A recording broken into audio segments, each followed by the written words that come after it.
Now, you're Am gonna. I gonna have to, because I'm gonna podium, let the stage be off. Okay. All right. You're gonna come up here. All right. You can.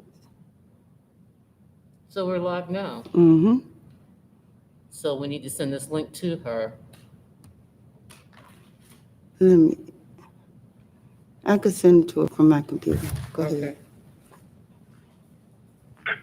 Why not send it from here? Well, I mean, it's just, we're also tech day. This is tech day. Because we can figure it out. Okay, come on. Yeah. Okay. Okay, go to your Google page. You can copy it. Wait a minute. Oh, shoot. We're going to copy this. I don't think I copy it there. Now I got to go this way. So you got the Dutch? You got the Dutch stuff? Okay. Come please. The Dutch. Oh, yeah, I got that. Okay. So when I do go to the podium,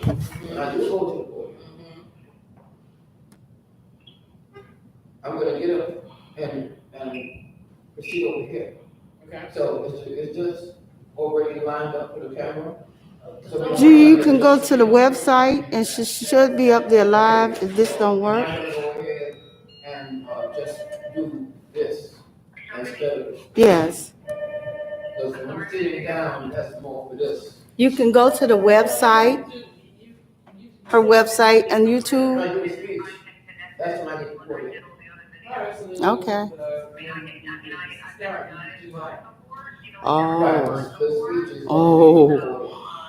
So if the podium is already set up for the camera, then all I have to do is just go over The there. camera's gonna get the whole space here. Okay, good. So that means that, This is set. You know, I could just link it to the YouTube, which maybe is what I should Yeah. do. Normally, We'll say play around the website action. with the And then you- videos. It's just like on the screen, they can watch it right on the page. okay, You can walk into the You should picture. just send them You don't have to be a sitting. link, you know. okay. Take them to- So to when the- I walk in for the speech, while I'm walking I thought you didn't need to. So you do need to. No, I don't. I'm going to send you the link So from Sherry's if you wanna email. talk from the speech, then we have to make sure that I'm already focused up for it. Oh, okay. I'm about to send you the link. Because remember, as I was saying, Okay. then I want to say something, and then I get up. But I wanna Email. say something, and I get up. If you remember, you was gonna announce that this Oh, was Lord. 18. I think I'm sending it to you.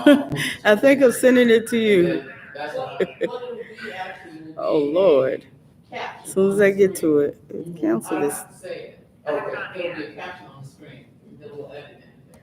Okay, so the speech starts off with, may I say something? That's why I'm sitting down. And then, I guess you can. Wait a minute. Okay, and then I want to say something about this matter. But I get up. I'm Sherry. sitting down and I get up. Well, don't worry about it in terms of the camera. You just forget everything. Okay. Hello. So your choice is Hey. your choice How are to you? do how All right. want. I'm Dwight. How you doing? I'm doing good. How you? All right. I'm gonna say, may I say something? Mhm, I want to say something about this matter. mhm. And that's when I come here. So, make sure that the emphasis, I'm saying the speech person is going to be on the podium. Okay. Hey, Dwight. Hey, Sherry. How Can you doing? help me access Hi. your How are account? you? You can so the link can go through. Where are we going? What do we need? We need I to don't get to think your so. email. I'm just a to email speaker and Julia. helping Sherry. I mean, not Julia. Janet. So, Janet. what's your name? Her name is gone. What's your name? So we're in the Oh, no, Google no, account no, now. after that, Go to your email. Oh, No. It's your regular email. You want it to- Go to this right here. Yeah. To her? You write in it. Now, We're in Gmail. yeah, and then go to your email. Oh, yeah, she does. You want my email? Yeah, there it is. Perfect. Now, Yeah. go to compose. I've done this about stuff. On the screen. Go to compose. When you're done, because I can't sit on the computer today. I don't know if it's gonna go away or if It's gonna go away. never get up on the screen. It will. All right, go to compose. Go to compose. Compose. Okay. Now, type Janet? in, yeah, the email. Mm-hmm. All right. Check. All right. Now you're just gonna paste. Paste.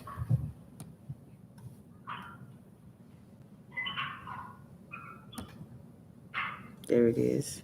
Okay, send it to Peyton also. Okay. Hey, oh, send it to Peyton also? Mm-hmm. Yeah. P. Daily.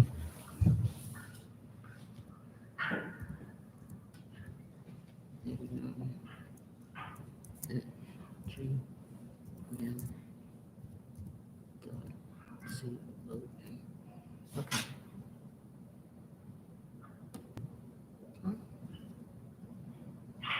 Okay, we've just sent it. All right. So make sure that once we send this, then I can see, we'll see the picture. Yeah.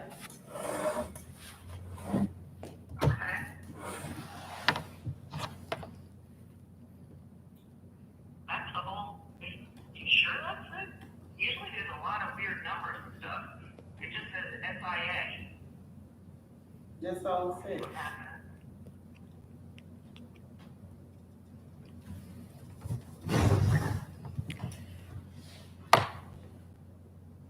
Man, am I hungry?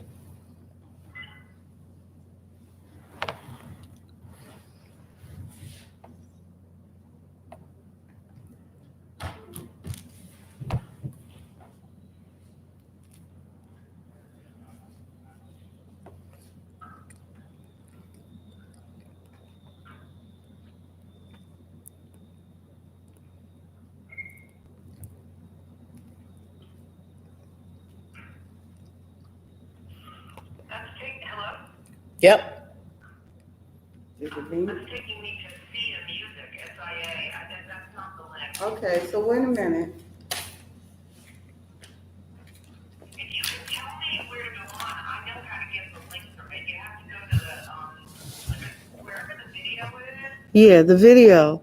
Did you see it when you were Where exactly are you? I mean, yeah. Sherry Bailey live, Juneteenth, WJVA. I mean, how did you log on? Hold on, just get I'm gonna put you on speaker. How did you log on to the account that you're on? You don't necessarily just go to that page. Okay, so YouTube, you called it Sherry Daily Live. Yeah, yeah. Sherry Daily Live of WJVA. Is that what you said? Yes. So when I log on to that,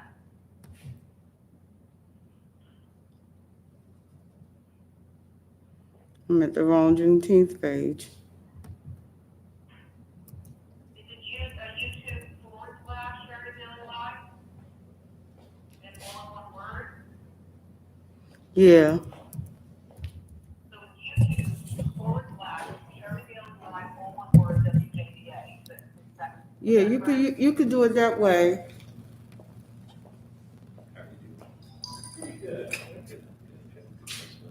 It was relaxing. Just got a text from you. Doesn't have a logo. One thing I can get to right now is Sherry Bailey's, They're fixed. the recording that you guys posted, Sherry Bailey knows on WJVA. Yeah. I need something more specific. Wait a minute. All right. What I did,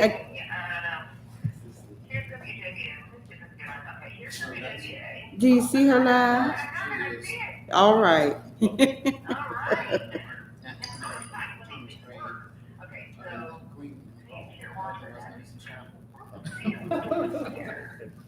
And essentially, You have, go up to the top. once we get started, Yeah. we're going to, I'm gonna have you come up front and have a conversation. Yes. Hopefully, Yes. people will be able to use the chat feature and ask questions or comments, something like that. So, but this is known as the Theater Roses Tech Day, and we're trying to figure out. I've done some Okay. you know, You- actually did. Copy video URL. Here we go. There it is. Okay. Okay.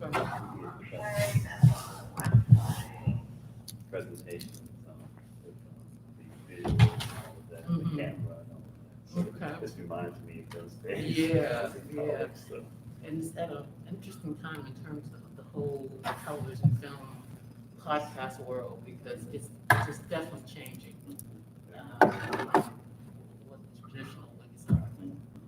So that's kind of exciting for me. Yeah, yeah. Takes me back. You see Julia?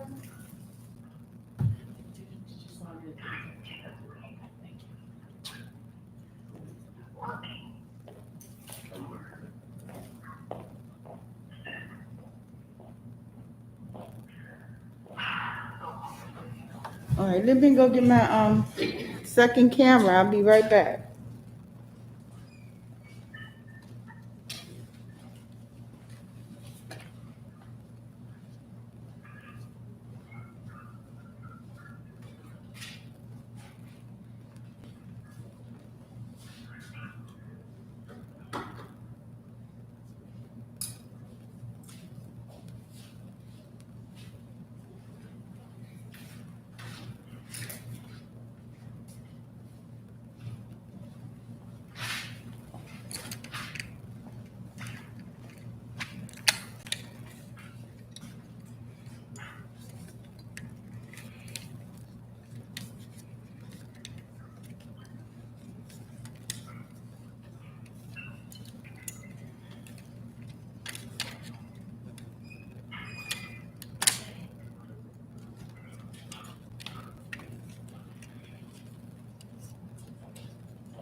This is the power box. Yeah, I need it. Thanks.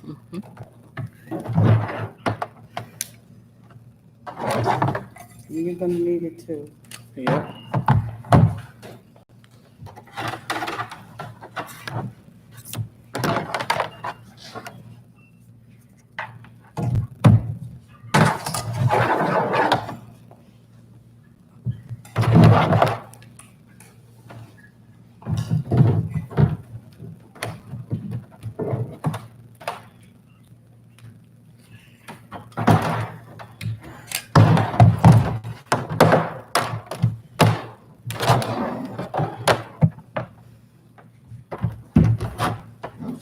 So we are recording anything now? Okay. It says I can't, it's still up there that says I can't breathe. Is that, That's me. Yes. okay. Hold on a second.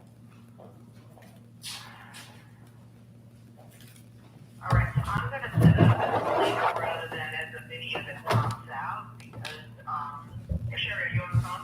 I'm listening to you. You're on speaker. Oh, that's fine, no, that's fine.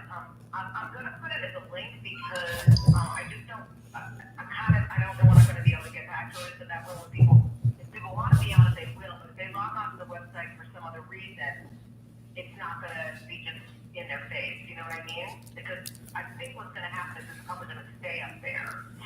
If I have it as a live, if I have it as a, video link, you know what I'm saying? Well, I mean, so if people jump up there, This is the difference. The difference simply is that when they click on it, yeah. it will take them to YouTube. on the, you know how I did it with the other videos and opened it a separate screen? Mm-hmm. That's the other way I can do it. So, one of the things I'm wanting to see happen is that people can chat and ask questions and make comments and so forth like that. Which way can we do that? I don't think you want, they can do that on YouTube. I don't think they can do that on Foursquare. Oh, they could, we If would, you want them on YouTube, I don't know how to, well, if they can, I have no idea how to set it up, because I've never done it. mm-hmm, So, and I can't figure it out right now. Right. So if you want them to be able to post like comments and stuff, I think you want that on YouTube. so, okay, so I want, if, for that to happen, then they would go to the website, because we're sending everybody to the website. And then, It'll show up in the site. Okay. Hey, Grant. Good. Hey, Grant, can you make the screen go up? Sure. I can try. Grant can make the screen go up. I'm gonna see if he wants to go to something. She's telling me something. Oh, okay, all right. Thank you.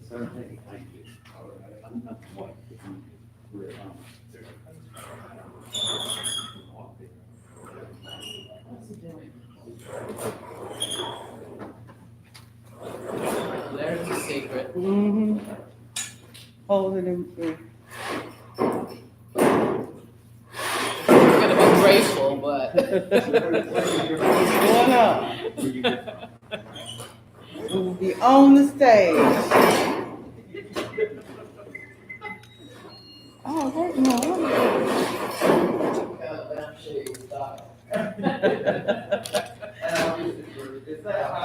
That's fine, yeah. Great. We are on the stage. I think it's more now. All right, so then can you help me, one more thing here? Sure, yes. I'm with you. Do you want it at all? Yes, we do. Okay, you want it up here? Mhm. And you're here, we're on stage, don't you? You want the piano? Yeah, yeah.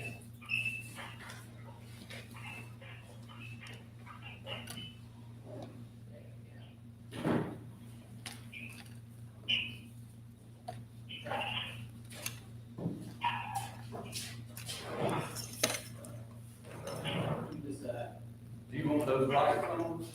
Yeah, that'd be great. You look like this, yeah.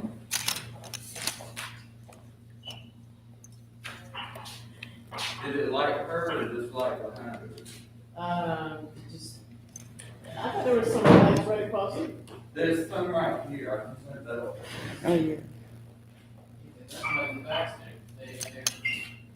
That's great. If it's on the shadow. No, There you go. Did that help? yeah, Yeah. that's good. Yeah. All right, so now you wanna make the, you think you wanted to come in? You wanna come in, or you just wanna? No, I'm gonna be getting up. Okay, I mean, I'm trying to stay with what actually happened. okay, Gordon was here, she was already on stage Alright. with a few other people. all right, And then she said, she decided she heard enough. okay. And rather than them waiting for them to call on her, she just said, may I say a few words? She said, for Okay. the simple death, that's when she gets up, she comes here.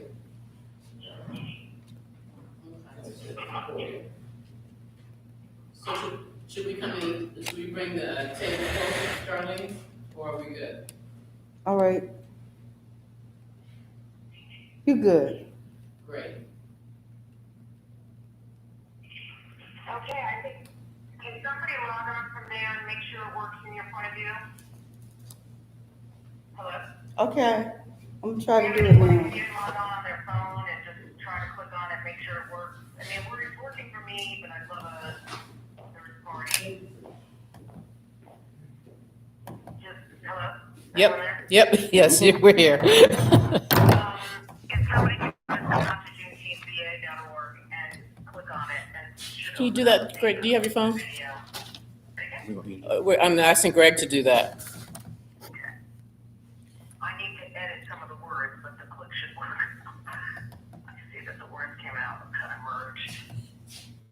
Okay. So, Should it, theater works in progress, do you still want me to leave it like that? yeah, that's fine. Yeah, because we definitely are in progress. And then I click here for virtual presentation of Sojourner Truth and the Confessions of Nat Turner. Perfect. Yep. Okay, so I'll let you finish that. But welcome, folks, to Sojourner Truth and the Confessions of Nat Turner. This is traditionally what we would call Tech Day in the theater, which is would meaning that we're putting together the technical elements of how to produce the show. And so to that end, we are working to set up a live stream from the Juneteenth va.org website, and which will hopefully allow folks who are watching to make comments and to ask questions about not only the subject matter, but the process of putting together this show. We are located physically at Trinity Episcopal Church, located in Old Town, Portsmouth, Virginia, at 500 Court Street. And we are putting together for the first time the two shows that we've been working on for the last 6 weeks or so. The first being Sojourner Truth with Julia Wiley. And we have been developing this piece for more than a while, right, Julia? We've been doing this for a couple of years. We've been talking about Sojourner Truth. Julia she plays in Abolitionist Museum, Sojourner Truth. And after doing that for many years, we have been talking about doing a one-woman show about Sojourner Truth for as long as we've been doing Abolitionist Museum, which has gone on 20 years. So it's about time, I think, one would agree, that we do this. And so that piece runs about, we'll find out actually how long it runs, but we think it runs about 30 minutes in terms of telling the story that we've developed thus far. And so what we'll do is we'll start with Sojourner Truth, and then we'll have a post-show conversation that will be facilitated with Dwight Porter. And that is a part of what we do with these plays, is that the presentation is the first part, and then the second part that's equally important is the post-show conversation. Because Juneteenth VA, we're dealing with difficult history as it applies to how slavery started in America. That history, that national history, is our local Tidewater Hampton Roads history. And it is our responsibility as well as our opportunity to be able to look at this difficult history in ways that are healing and move us beyond. So after we do Sojourner Truth and the conversation, then we will have the Confessions of Nat Turner with Greg Etroff and Jamil Miles, who will share the only recorded record we have of what Nat Turner actually said.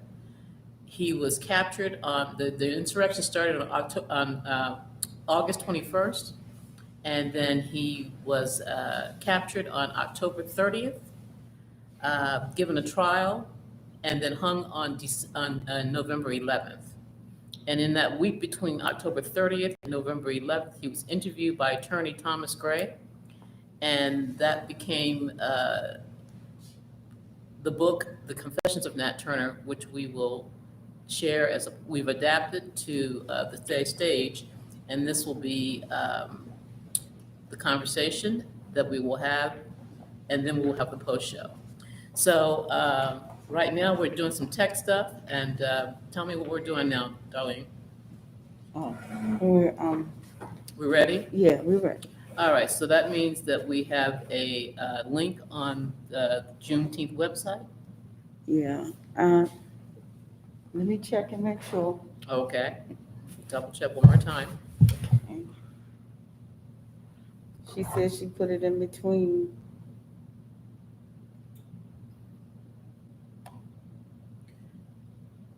I believe we do. All righty. We're doing pretty good here. It's like 1:17.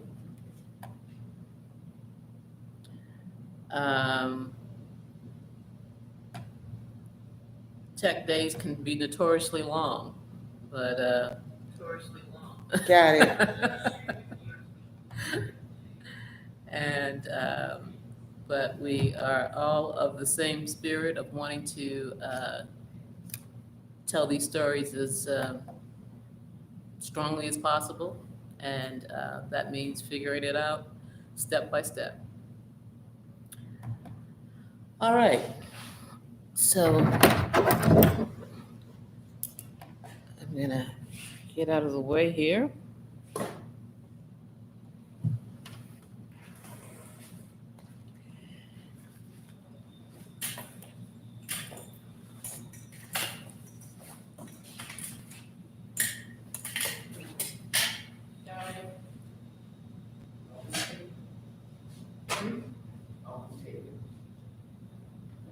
Fancy earrings for a Sojourner Truth. Those are pretty fancy earrings for Sojourner Truth.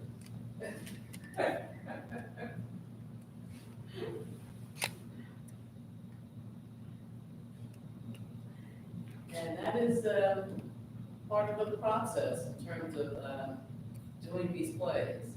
We have, of course, the opportunity to mix the reality with the poetic license. But we have to be careful because we are wanting to tell the truth about this history. And so we get to play around a little bit. And this is also wanting folks to understand, this is what the Portsmouth Theater Academy will be doing. We're going to be teaching people how to be historical reenactors, as well as actors on Broadway stage. And these are two skill sets that are very similar in a lot of ways, and yet very different in a lot of other ways. So if you're interested in doing this work, this is where you will come to be trained. And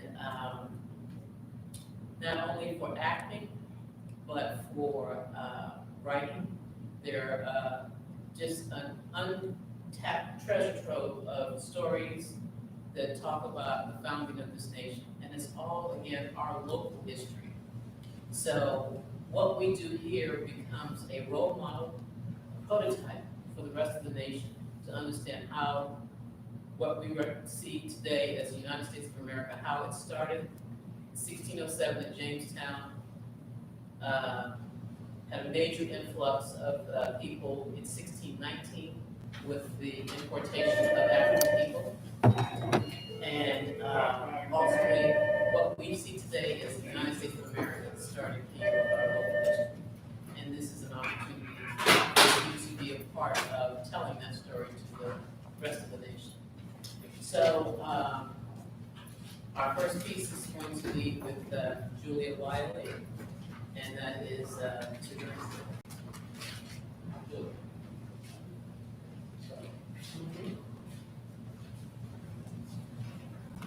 May I say a few words? I want to say a few words about this matter. I am a woman rights. I have as much muscle as any man. I can do as much work as any man.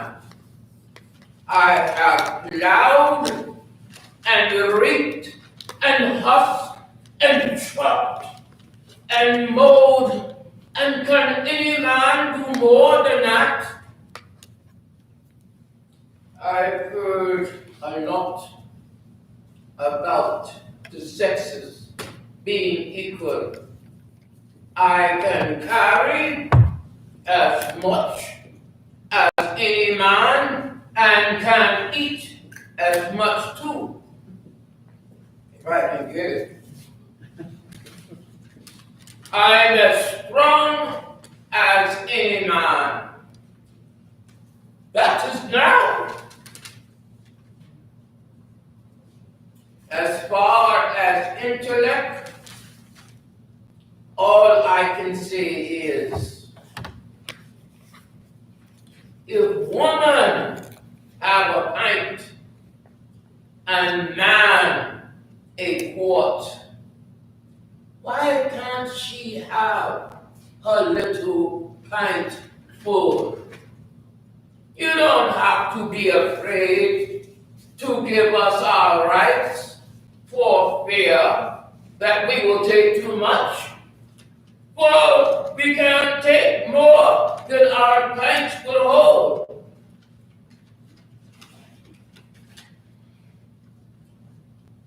The poor men seem to be in confusion and don't know what to do. Why, children, if you've got women rights, give them to her. You'll feel better. You'll have your rights, and they won't be as much trouble.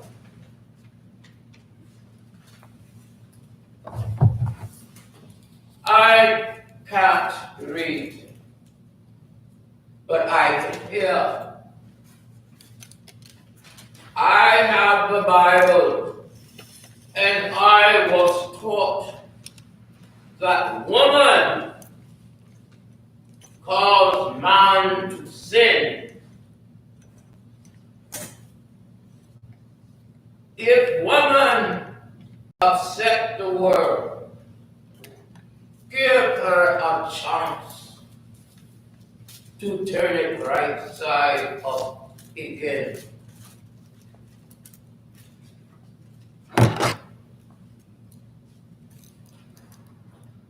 Now, the lady spoke about Jesus and how he never shunned woman away from him. She was right. When Lazarus died, Mary and Martha went to him with faith and love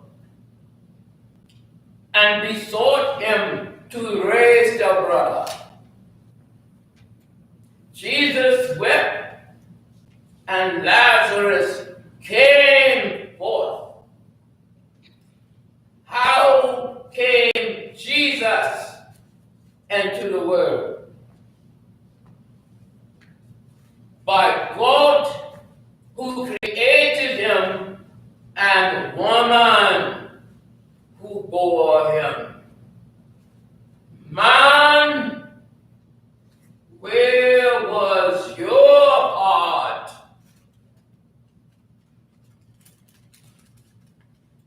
The women are coming up. Blessed be God. Man is in a tight place. The slave is coming on him. Woman coming on him. And he is surely between all folk and opposite.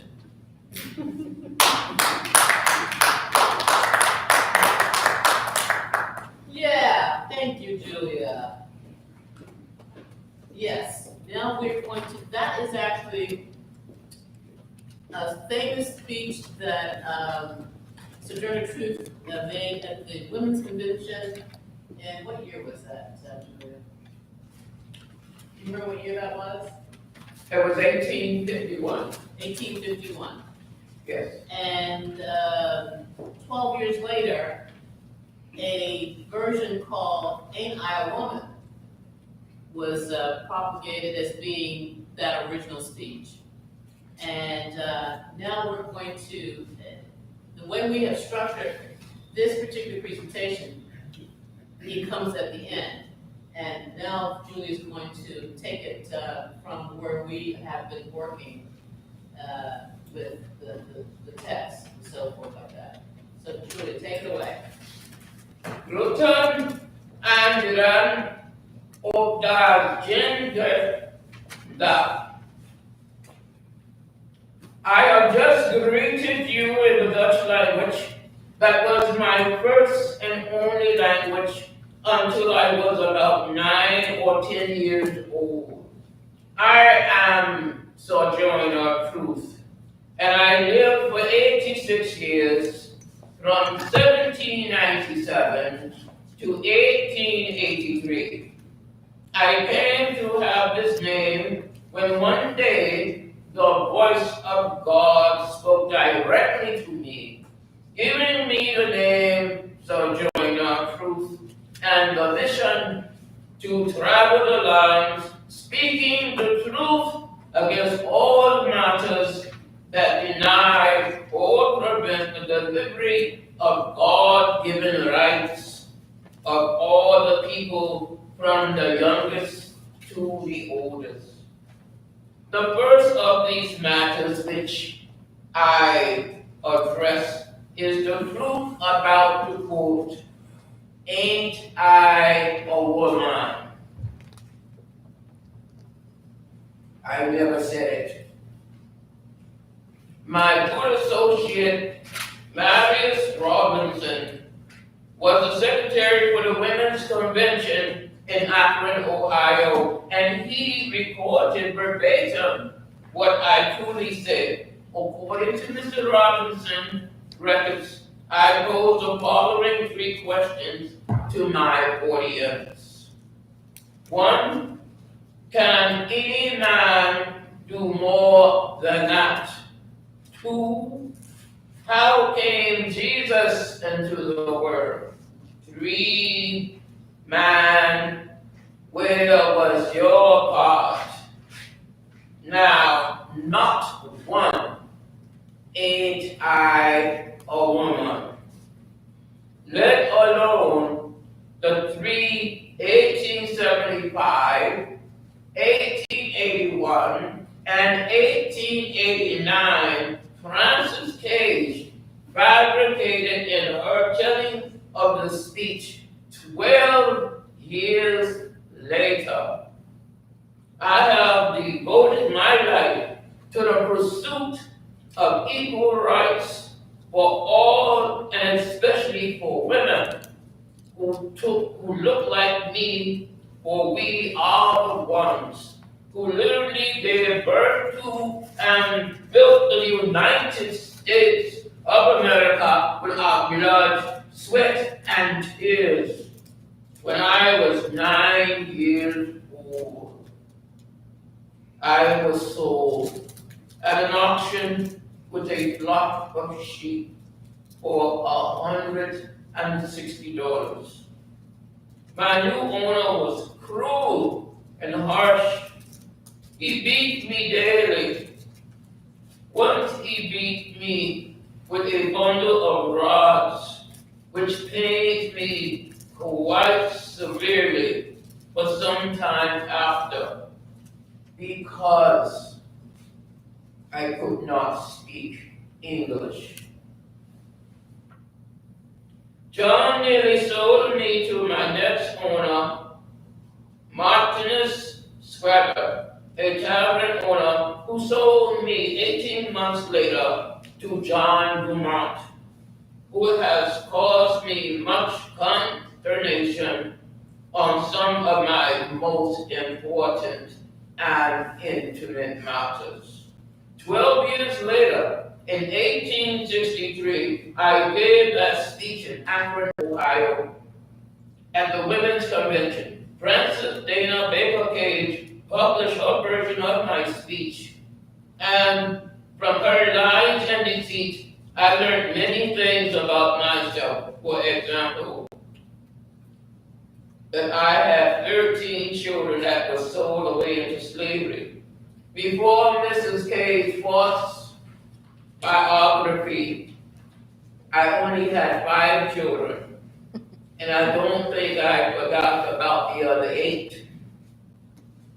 What an insult Miss Cage does to a woman who loves her precious children.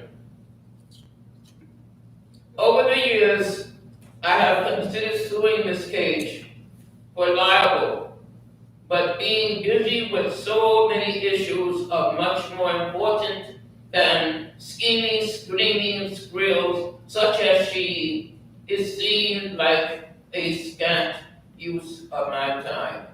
She published her lies in 1875, 1881, and 1889. And now many of you are shocked to hear the truth about this, aren't you? Go on, give yourself a hand for coming to visit old Sojourner of Truth today. We're going to forget about Frances Cage and get back to what is most important, and that is gaining the right for women to vote equal like men. We got to learn from the Bible and be like Esther, pushing back against those selfish men that got women's rights and their own too, and yet they still don't give women their rights. They keep them all to themselves. To do this in America makes a mockery of this democracy. If a woman owns a house or property, as I do, then that woman and I pay taxes.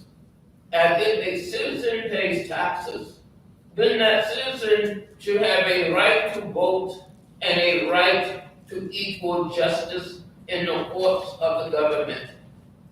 Furthermore, black women have birthed babies, built roads, and dug ditches. So if the men want to be fair and make life better for women, then they should encourage the women's right to vote, because surely voting is easier than building roads. Allowing all citizens equal access to vote is the key to the success of this democracy. After the war, and with slavery ended, some of those who used to be slaves started living on government aid.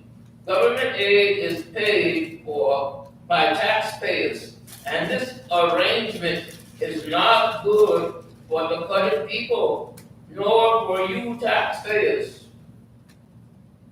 Here today, listening to me tell you what you already know. Why should you have to carry the burden of another man, woman, or child who is not equally bound to you by blood or contract? January 1st, 1871, on the 8th anniversary of Negro freedom, I spoke to an audience in Boston to this dilemma. I reported on 7 years of effort that included meeting with President Grant at the White House to secure land grants for them who used to be slaves. I said to President, colored men and women want to move their families away from places where the rebels are unhappy about the end of their being masters and owners. These are places where colored people are unprotected from shootings and being burnt out of their homes. And these are no place to call home. the government need to give colored people a chance to go out west and build their own homes where they can prosper. This is what God had me to say on that day where we all gathered to meet. 8 years since President Lincoln signed the Emancipation Proclamation. The first time God spoke and named me Sojourner Truth was June 1st, 1843, and soon after, I told my family and friends, the Spirit calls me and I must go. My travels carry me across the country, speaking to hundreds and thousands of citizens like you here today. In many places I was warmly welcomed, while in other places, not so much. Let me tell you about a time when it was not so much. It was September 1853 when I faced a group of young men in the audience who was hissing and groaning about women wanting their rights. So I said to them, you may hiss as much as you please, but women will get their rights anyway.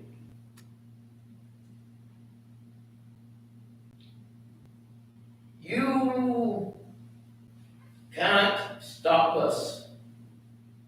Another time, something like that happened was about 5 years later when a man's voice from the audience interrupted my speech to accuse me of being a man.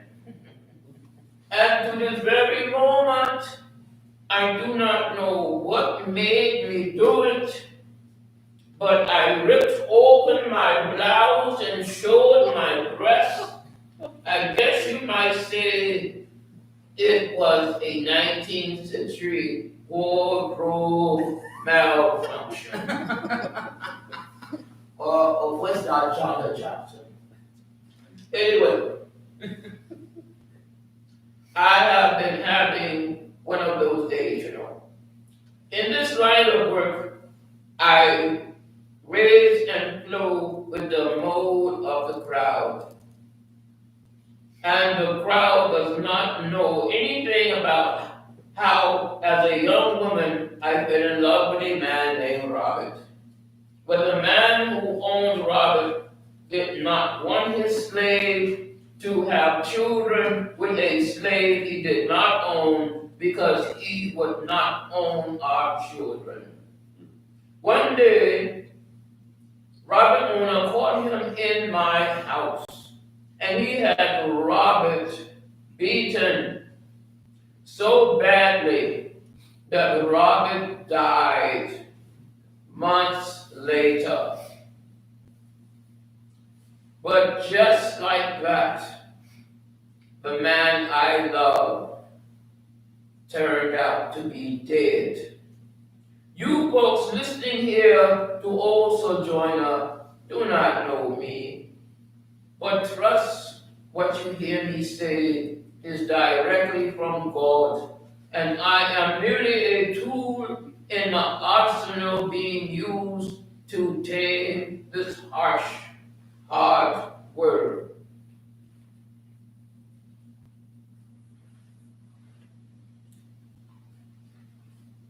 May I say a few words? Please. I want to say a few words about this matter. I am a woman's rights. I have as much muscle as any man. I can do as much work as any man. I have plowed and reaped and husked and chopped and mowed And can any man do more than that? I've heard much about the sexes being equal. I can carry as much as any man and can eat as much as him too, if I can get it. I am as strong as any man. That's now.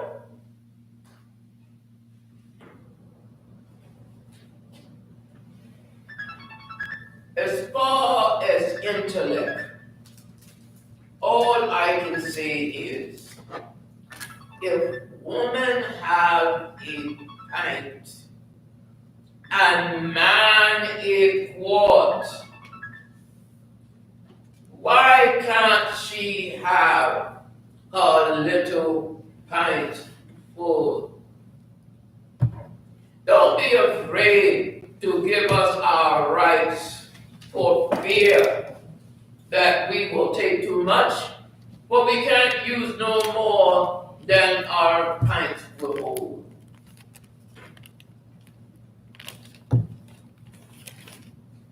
The men are all in confusion and don't know what to do. Why, children, if you got women rights, give them to her, and you'll feel better. You'll have your rights, and they won't be so much trouble.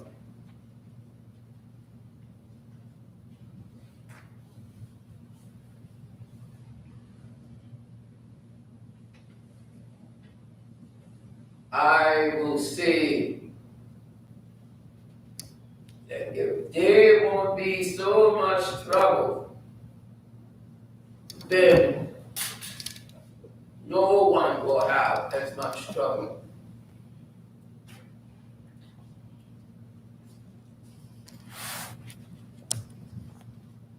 Give me I don't have the script with me. that line. Don't you have that script up there? Let me get up there. Yeah. You got it right there. Memory malfunction going on here.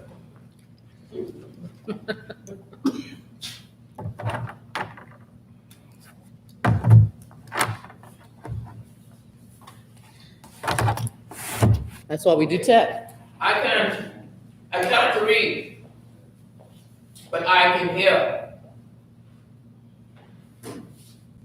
And I have the Bible, and the Bible have taught me that woman caused man to sin.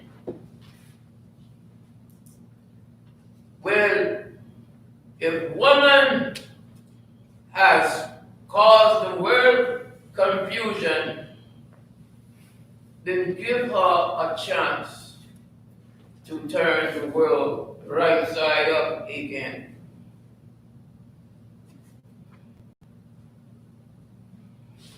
The woman has spoken about Jesus, never shunning a woman away from him. She was right. When Lazarus died, Mary and Martha went to him and besought him to raise their brother. Jesus wept. Lazarus came forth. And how did Jesus come into the world?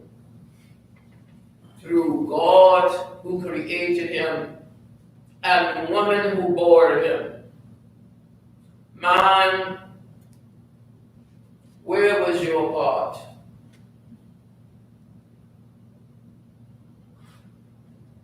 Woman is coming up. Blessed be God. Man is in a tight place. poor slave is on him, woman is on him, and he is shooting between a hook and a bosom. There we go.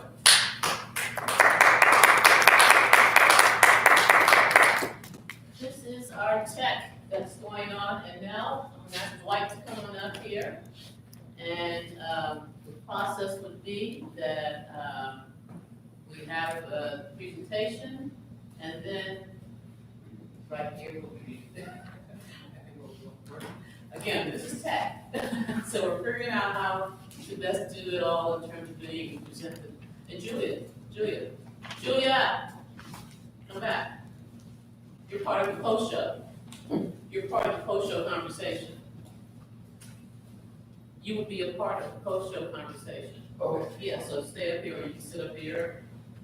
Do that. Yeah.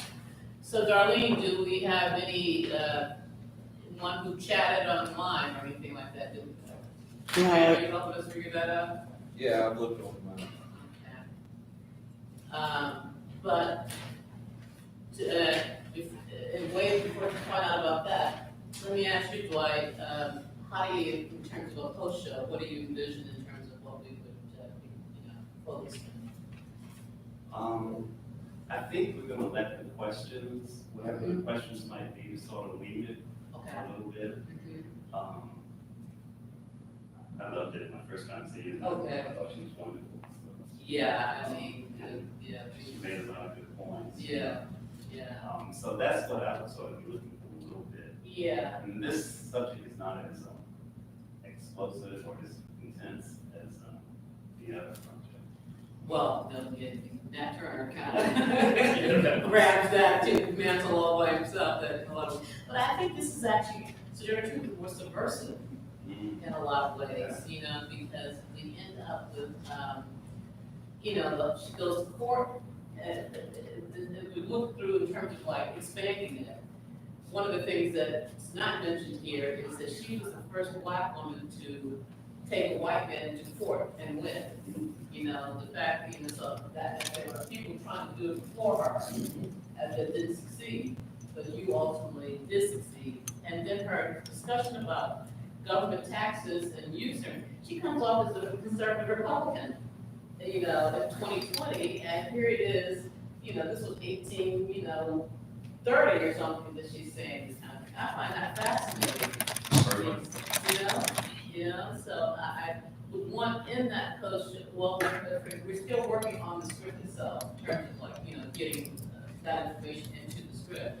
But I think in terms of that juxtaposition of her being a conservative in the 19th century, versus where we are in 20, that's a really interesting, just kind of facet to all of this that, I would love to, have us explore and in some ways,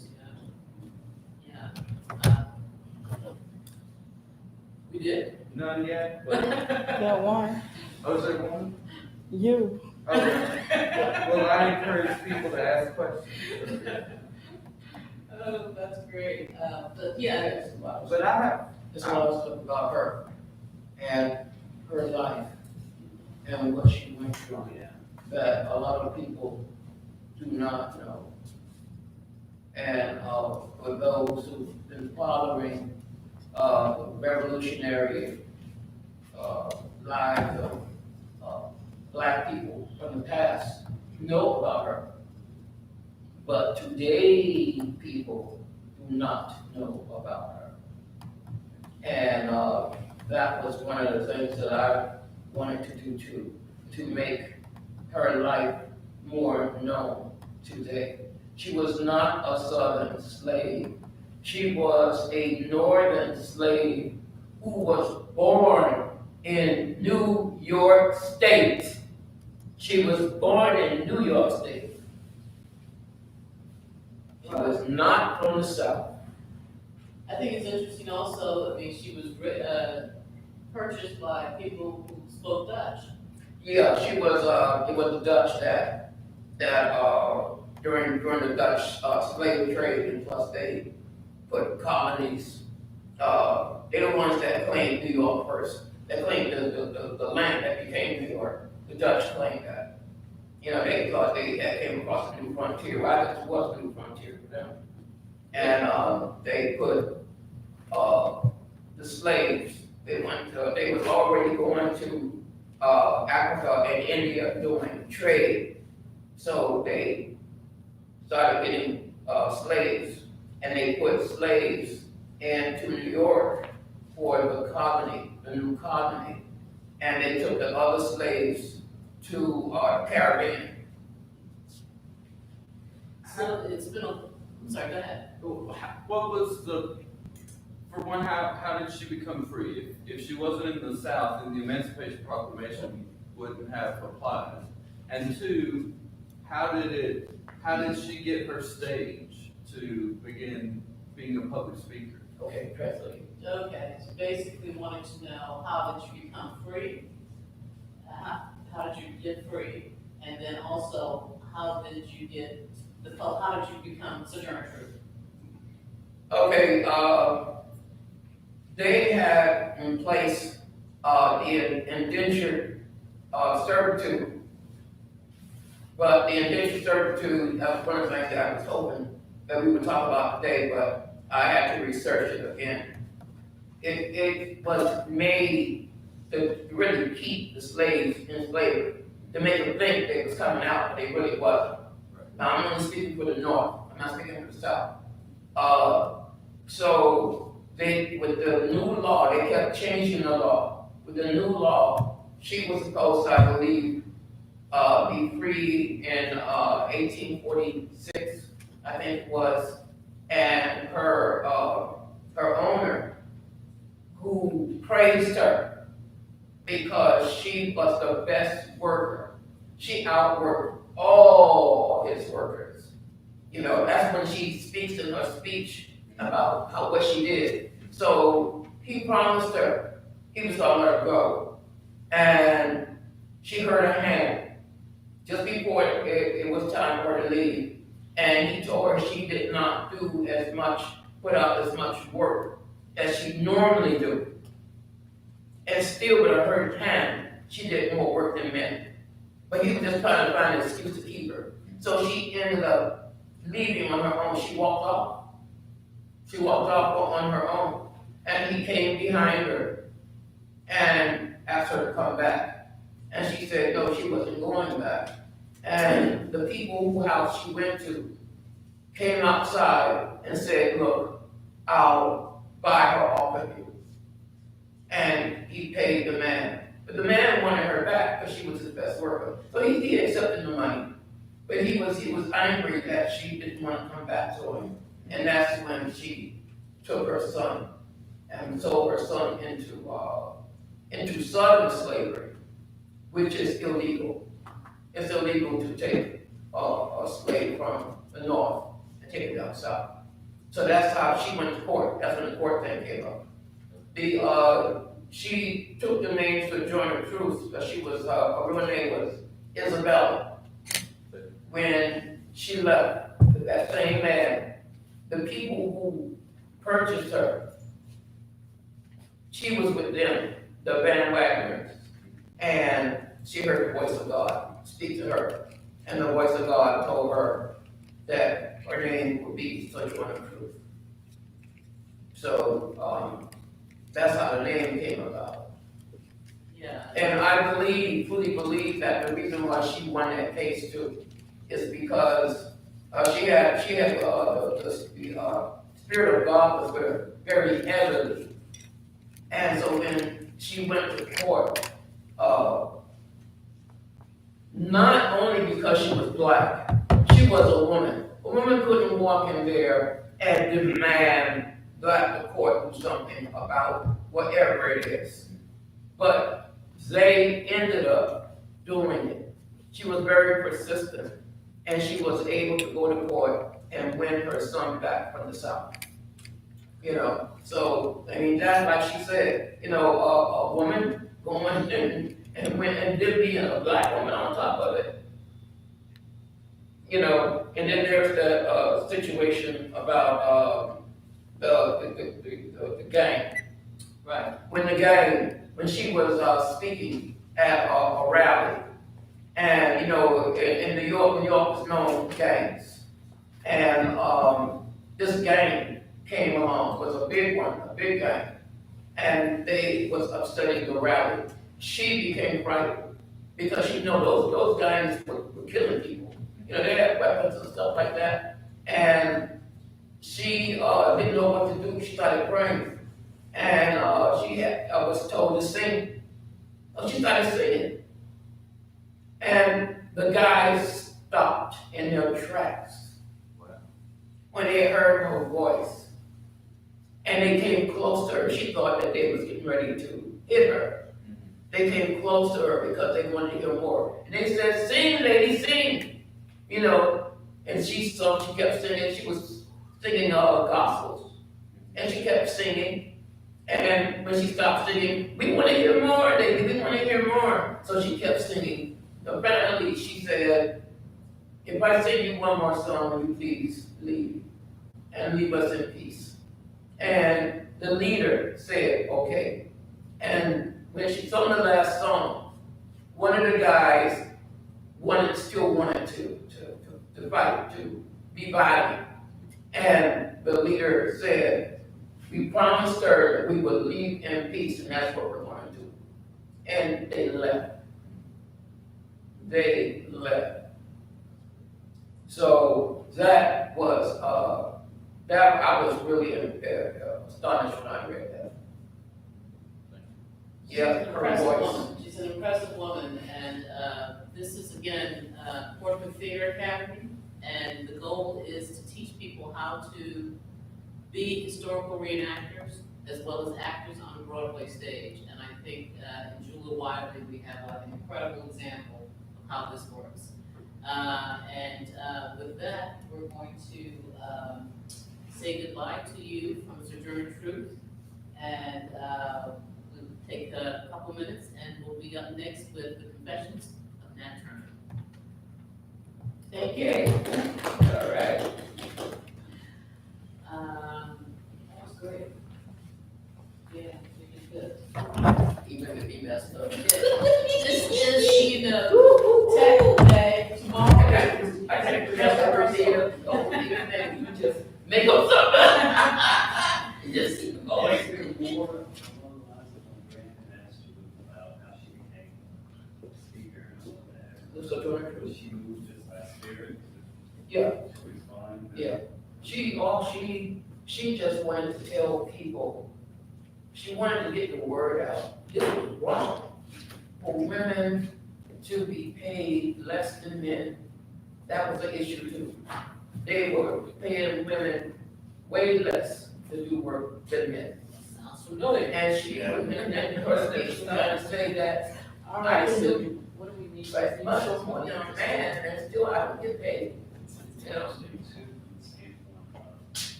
Did we were just gonna have a podium? You gonna have a podium, or what did we say we're gonna do? Did we mention our Sherry, I would say sit back in the light because you couldn't see your Yeah, face she was because of the light behind you. Okay, all right.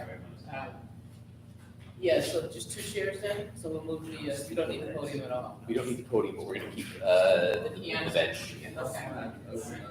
I mean, you can see, but you can't see the details of your face. Okay.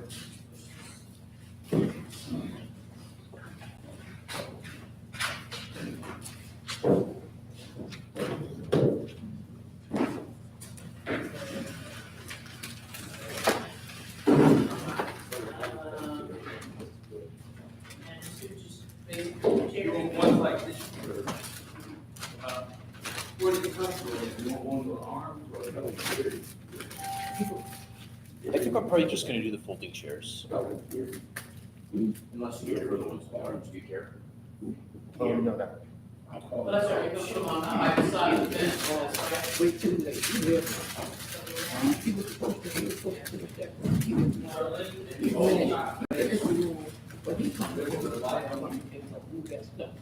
Oh. Let me see, let me pull it up.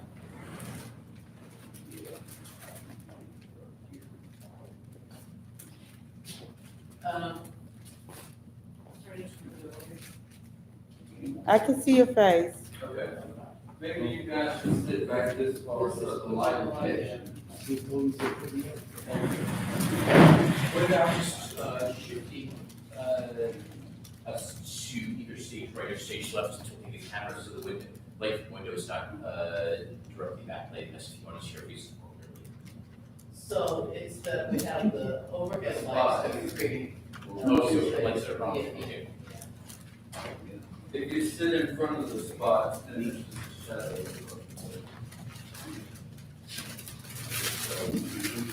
What I'm thinking is. And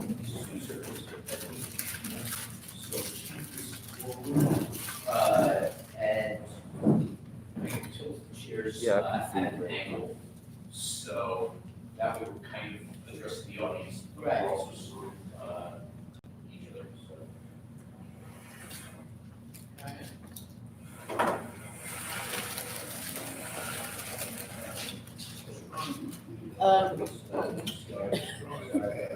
Whose phone was ringing? Yeah, that reminds me, I gotta turn mine off.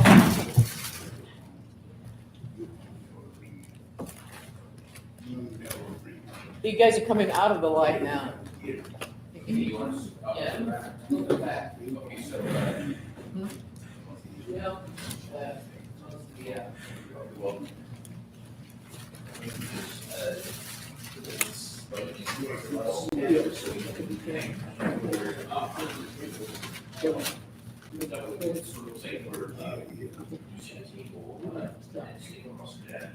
Yeah.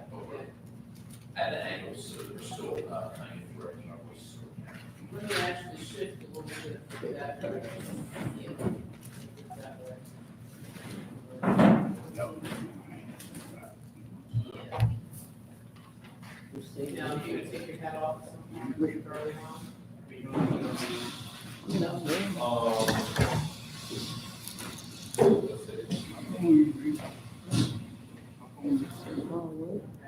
I can just take it off and doesn't. He's talking. Right. And it's good. Okay.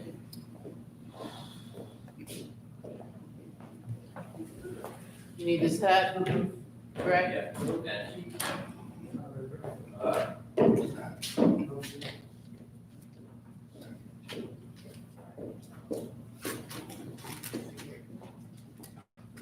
So, what I'm thinking is, Susan, I see the jail on your interview will open the scene with me, entering from, stage left Okay, and then sitting at the table, sitting down across the table front. okay, okay.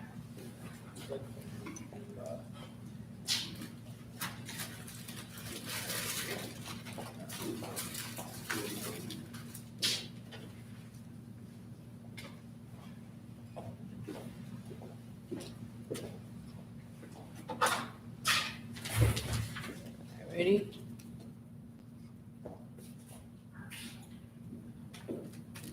Okay, what if, you make an entrance, am I correct? Yeah. Okay, so if you make an entrance and you come in and you say something like, Mr. Turner. Shouldn't let me know that you're here? Because I'm waiting for you, am I correct?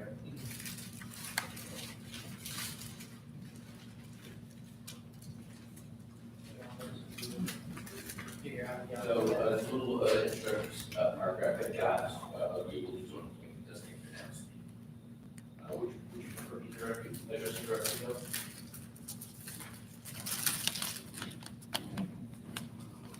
though? Okay, why you enter? Because that means we already here. I think entering, gives it, a physical start and more presence to the scene. Okay. Yeah. So you're addressing people, no? All right.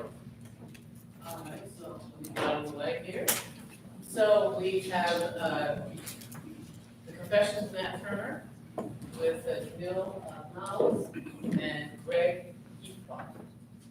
And what this is, the Confessions of Nat Turner, we believe are the only documented words that we know that Nat Turner actually spoke. This was done, this interview was held in jail in Southampton County, in the county seat of Jerusalem, in that week after he was captured on October 30th. He was given a trial, and then he was hung on November 11th. So we most recently have finished a program called the 12 Days of Turner, which will be an annual event from the Portland Theater Academy. And that essentially follows those 12 days from his capture on October 30th through his hanging on November 11th. And today we are proud to present the, this is our tech day, but we're excited to be working very hard on this since the 12 Days of Turner. We started, Greg and Camille were part of that work. So we started way back in October. Here we are on the first day of Kwanzaa 2020 with the Confessions of Nat Turner. Thank you.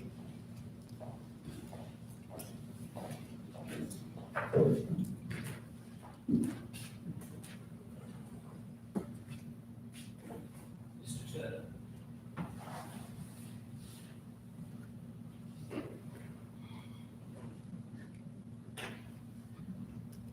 Agreeable to his own appointment, on the evening he was committed to prison, with permission of the jailer, I visited Nat Turner on Tuesday, the 1st of November, when, without being questioned at all, he commenced his narrative in the following words. Sir, you have asked me to give the history of the motives which induced me to undertake the fatal insurrection, as you call it. To do so, I must go back to the days of my ex, and even before I was born. I was 31 years of age, the 2nd of October last, and was on the property of the return of this land. In my childhood, a circumstance occurred, which made an indelible impression on my mind, and laid the groundwork of that enthusiasm, which have terminated so fatally to me, both white parents, from which I'm about to atone at the gallows. It is here necessary to relate the circumstance, striking as it may seem. It was the commencement of that belief which wrong with time, and even now, sir, in this dungeon, helpless and forsaken as I am, I cannot advise myself of being at play with the children. When 3 or 4 years old, I was telling them something which my mother overhearing me said it had happened before I was born. I stuck to my story, and related some things which would encourage me to confirm it. Others being called on was greatly astonished, knowing that these things had happened and caused them to say in my hearing, I surely would be a problem. As the Lord has shown me things before my birth, and my father and mother strengthened me in this my first impression, saying in my presence I was intended to be for some great purpose, which they had always stored for certain marks on my head and breast. A parcel of excrescences, which I believe are not all uncommon, particularly among Negroes, as I have seen several of the same. In this case, he has either cut them off or they have merely disappeared. Then my grandmother, who was very religious, with whom I was much attached, my master, who belongs to the church, and other religious persons who visit the house, and whom I often saw at prayers, noticing the similarities of my manners, I suppose, and my uncommon intelligence for a child, remarked that I had too much sense to be raised, and if I was, I would never be to any service to anyone as a slave. To a mind like mine, restless, inquisitive, and observant of everything that was passing, it is easy to suppose that religion was a subject to which it would be directed. And although this subject principally occupied my thoughts, there was nothing that I saw or heard of to which my attention was not directed. The manners in which I learned to read and write not only had a great influence on my own mind, as I acquired it with the most perfect ease, So much so that I now have no recollection whatsoever of learning it out. But to the astonishment of the family, when a book was shown to him, when, to keep him from crying, he began spelling the names of different objects. This was a source of wonder to all in the neighborhood, particularly blacks, as this learning was constantly improved on at all opportunities. When I got large enough to go to work while I moved, I would reflect on many things that would present themselves to my imagination.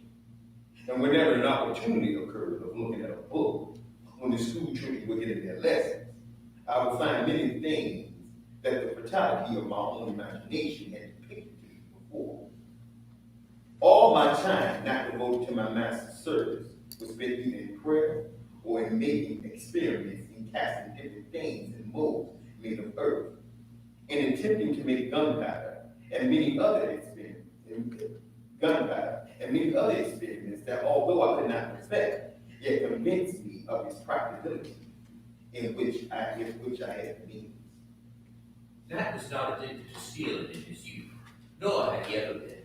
Yet, such was the confidence of the Negroes of the neighborhood, even at this early period of his life, in his superior judgment, that they would often carry him with them when they were going on any roguery to plan for them.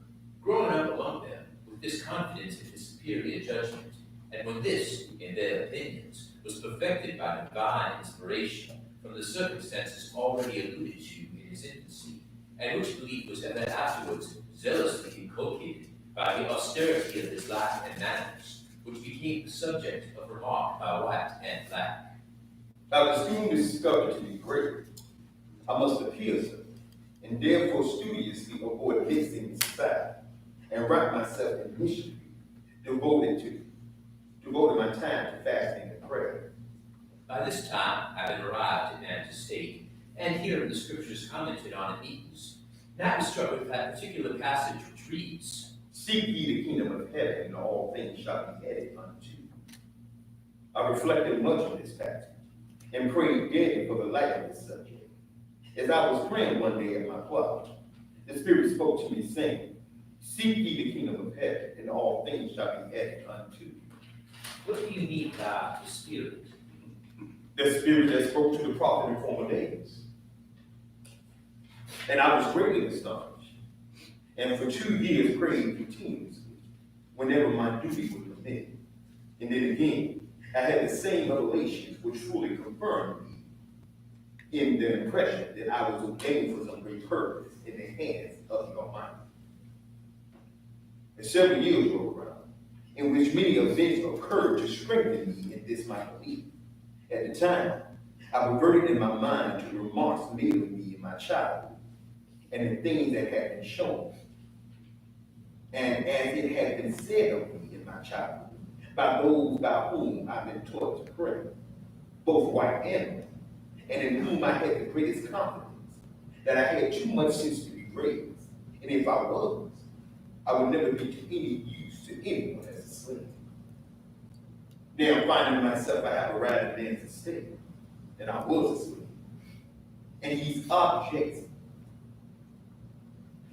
and these revelations being made known to me, I began to direct my attention to this great object to fulfill the purpose for which by this time I felt assured I was intended. Knowing the influence I had obtained over the minds of my fellow servants, not by the means of comedy and such like tricks, but them I have always spoke of such things with contempt, but by the communion of the Spirit, whose revelations I often communicated to them, and they believed and said my wisdom came from God. I now began to prepare them for my purpose by telling them some things was about to happen that would terminate in fulfilling the great promise that had been made to me. About this time, Nat was placed under an overseer, from whom he ran away, and after remaining in the woods for 30 days, he returned to the astonishment of the Negroes on the plantation, who thought he had made his escape to some other part of the country, as his father had before him. But the reason of my return was that the Spirit appeared to me and said, I had my wishes directed to the things of this world, and not to the kingdom of heaven, and that I should return to the service of my earthly master. For he who knoweth his master's will and doeth is not, shall be beaten with many stripes. And thus have I chastened thee. And the negroes found fault and murmured against him, saying that if they had any sense, they would not serve any master in the world. And about this time I had a vision, and I saw white spirits and black spirits engaged in battle, and the sun darkened, the thunder rolled in the heavens, and blood flowed in the streams. And I heard a voice saying, Such is your luck, such your cause to see, and let it come rough or smooth, you must surely bear it. I now withdrew myself as much as my situation would permit, from the intercourse of my fellow servants, for the avowed purpose of serving the spirits more fully, and appeared to me and reminded me of the things it had already shown me, and that it would then reveal to me the knowledge of the elements, the revolution of the planets, and the operation of time, and changes of the sea. After this revelation in the year 1825, and the knowledge of the elements being made known to him, Nat sought more than ever to obtain true holiness before the great day of judgment should appear. And then I began to receive the true knowledge of it. And from the first step of righteousness until the last, I was made perfect. And the Holy Ghost was visiting me and saying, Behold me as I stand in the heavens. and I looked. And I saw the forms of men in different attitudes. And there were lights in the sky to which the children of darkness gave other names than what they really were. For they were the lights of the Savior's hands, stretched from east to west, even as they were extended on the cross of Calvary for the redemption of sinners. And I wondered greatly at these things, and prayed to be informed of the certainty of the meaning thereof. And shortly afterward, while laboring in the field, I discovered drops of blood on the corn as though it was dew from the heaven. And I communicated this to men, both white and black, in the neighborhood. And then I found on the leaves and the wood hieroglyphic characters and numbers with the form of men in different attitudes, portrayed in blood, and representing the figures I had seen before in the heavens. And then the Holy Ghost had revealed itself and made plain the miracles it had shown. For the blood of Christ had been shed on this earth, and had ascended to heaven for the salvation of sinners, and was now returning to earth again in the form of dew. And as the leaves on the trees bore the impression of figures I had seen in the heaven, it was plain to me that the Savior was about to lay down the yoke he had borne for the sins of men, and a great deal of judgment was there. About this time, I told these things to a white man, As the critique granted, on whom it had a wonderful effect, and he seized on him, and was attacked immediately with a cutaneous eruption, and blood oozed from his pores of his skin. And after praying and fasting 9 days, he was healed. And the Spirit appeared to me again and said, as the Savior has been baptized, so also should you be. and when the white people would not let us be baptized by the church, we went down into the water together. And the sight of many were revealed to us, and were baptized by the Spirit. After this, I rejoiced greatly and gave thanks to God. And on the 12th of May, 1828, I heard a loud noise in the heavens. And the Spirit instantly appeared to me and said, the serpent was loosed. And Christ had laid down the yoke he had borne for the sins of men. And that I should take it on and fight against the serpent. For the time was fast approaching, when the first shall be last, and the last shall be first. Do you not find yourself mistaken now? Was not Christ crucified?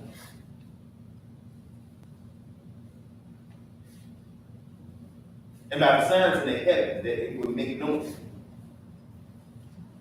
when I should commence this free work, and until the first sign appeared, I should conceal it from the knowledge of man, and on the appearance of the sun. The eclipse of the sun passed February. I should arise and prepare myself, and slay my enemies with their own weapons, and immediately on the signs appeared on the heaven, and the seal was removed from my lips. And I communicated the great work laid out for one to do, to whom I had the greatest confidence. Henry, Hart, Nelson, and Sam. And it was intended by us to have begun the work of death on the 4th of July that last. Many were the forms, plans, and rejected by us. And it affected my mind to such a degree that I felt sick. And the time passed without our coming to any determination how to commence. Still forming new schemes and rejecting them. When the sign appeared again, which determined me not to wait long. Since the commencement of April 3rd, I had been living with Mr. Joseph Stratus, who was to be a kind master, and placed the greatest confidence. In fact, I had no cause to complain of his treatment. On Saturday evening, the 20th of August, it was agreed between Henry, Hart, and Nat to prepare the dinner the next day for the men they expected, and then to consider a plan, as they had not yet determined on any. Hart, the following morning, brought a pig, and Henry bread, and, being joined by Sam, Nelson, Will, and Jack, they prepared in the woods for dinner. We're about 3 o'clock, I joined. Why were you so backward to join in?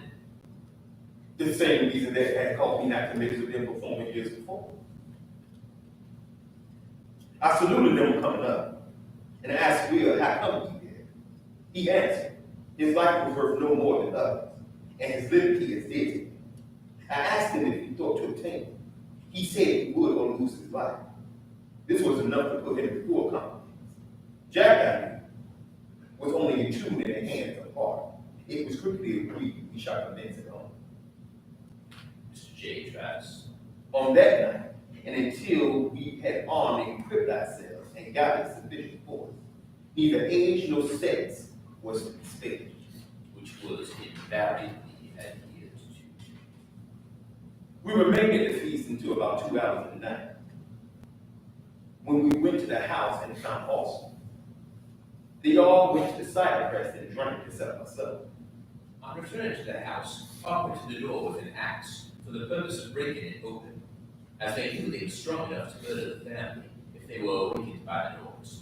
But, reflecting that it might create an alarm in the neighborhood, they determined to enter the house secretly and murder them whilst sleeping. Hart got a ladder and set it against the chimney, on which I ascended, and hosting a window, entered and came downstairs, unbarred the door, and removed the guns from their places. It was then observed that I must feel the first blood, on which, armed with that hatchet and accompanied by Will, I entered my master's chamber. It being dark, I could not give a death blow. The hatchet glanced from his head.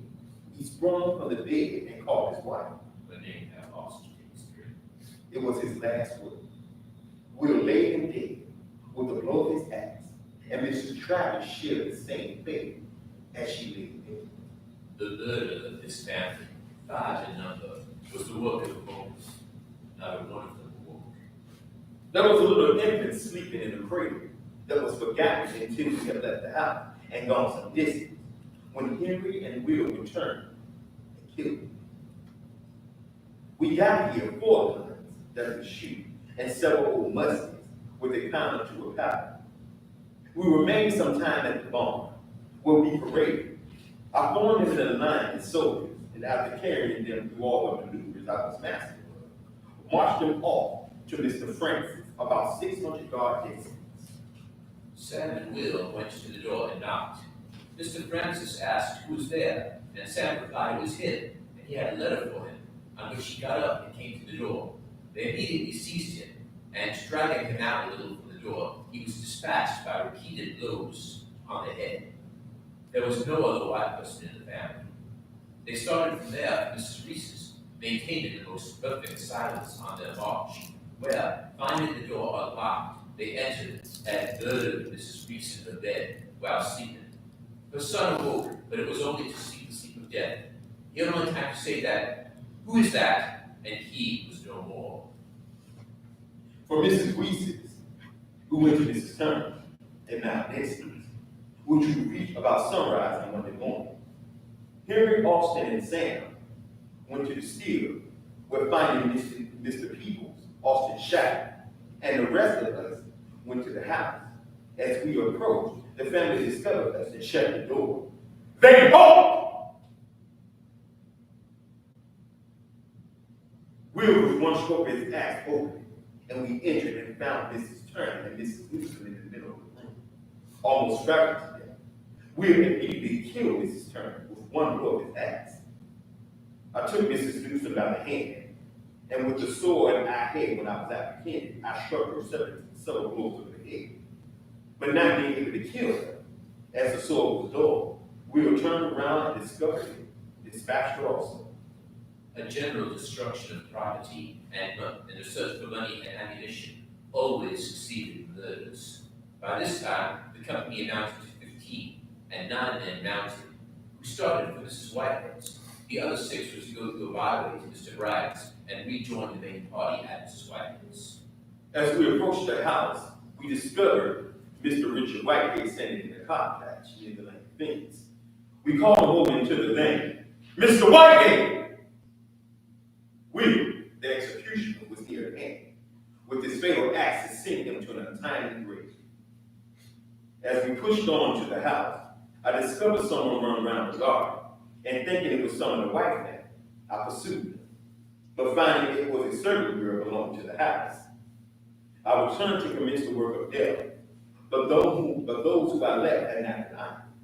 All the family were already murdered, but Mrs. Whitehead and her daughter Martha.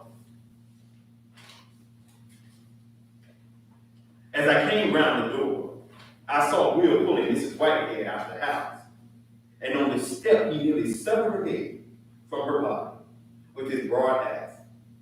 Miss Martha, when I discovered her, had concealed herself in the corner, formed by the projection to set it out from the house. On my horse she fled, but soon overtaken, and after repeated blows with a sword, I killed her by a blow on the head with a fence.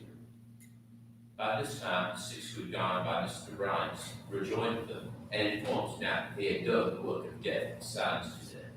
They again divided, part going to Mr. Richard Porter's and thence to Nathaniel Francis's, and the others to Mr. Howell Harris and Mr. T. Doyle's. On my reaching Mr. Porter's, he had escaped with his family. I understood there that the alarm had already spread, and I immediately returned to bring up those sent to Mr. Doyle and Mr. Howard Harris. The part I have left going on to Mr. Francis, having told them I would join them in the neighborhood. I met these sent to Mr. Doyle and Mr. Harris returning. Having met Mr. Doyle on the road and killed him, and learned from some who joined them that Mr. Harris was from home, I immediately pursued the course taken by the party going on before. But knowing that they would complete the work of death and pillage at Mr. Francis before I could get there, I went to Mr. Peter Edwards, expecting to find him there. But they have been here also. I then went to Mr. John T. Barrows, and they have been here and murdered. I pursued on their track to Captain Wick Harris, where I found the greater part mounted and ready to start. The man now amounted to about 40, shouting at a rod as I rode up. Somewhere in the yard loading their guns of the strength. Captain Harris and his family had escaped. The property in the house they destroyed, robbing him of money and other valuables.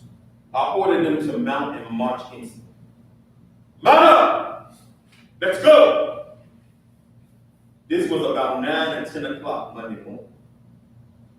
I proceeded to Mr. Levi Walker's, 2 or 3 miles distant. I took my station in the rear, and as it was my object to carry terror and devastation whenever we went, I placed 15 or 20 of the best armed and most to be relied on in front, who generally approached the houses as fast as their horses could run. This was for 2 purposes: to prevent their escape and to strike terror in their inhabitants. On this account, Nat never got to the houses after leaving Mrs. Whitehead's until the murders were completed, except in one case. I sometimes got there in sight in time to see the work of death completed, viewed the men's mangled bodies as they lay inside the satisfaction, and immediately started in quest of other victims. Having murdered Mrs. Waller and 10 children, they started for Mr. William Williams.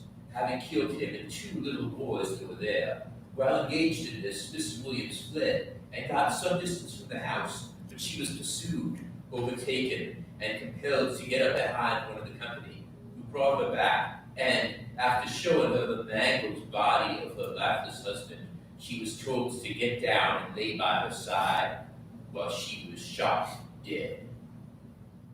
I then started to Mr. Jacob Williams, where the family was murdered. Here we found a young man named Dury, who had come on business with Mr. Williams. He was pursued, overtaken, and shot. Mrs. Bond was the next one to visit. And after murdering the family here, I determined on starting for Jerusalem. Our numbers amounted now to 50 or 60, all mounted and armed with guns, axes, swords, and clubs. On reaching Mr. James W. Parker's gate, immediately on the road leading to Jerusalem, and about 3 miles distant, it was proposed to me to call there, but I objected, as I knew he was gone to Jerusalem, and my object was to reach there as soon as possible. But some of the men having relations with Mr. Parker, it was agreed that they might call and get his people. I remained at the gate on the road with 7 or 8, the others going across the field to the house, about a half mile off. After waiting some time for them, I became impatient and started to the house. On their return, they were met by a party of white men who had pursued their blood-stained track and who had fired on those at the gate and dispersed them, which Nat knew nothing of, not having been at that time joined by any. Immediately discovered the wife, I ordered my men to halt home. They appeared to be alarmed. The white men, 18 in number, approached us in about 100 yards with one of the bodies. This was against the positive orders of Captain Alexander P. Heat, who commanded and had directed his men to reserve their fire until within 30 paces. I discovered about half of them retreated, and then ordered my men to fire and rush them. The few remaining stood their ground until we approached within 50 yards.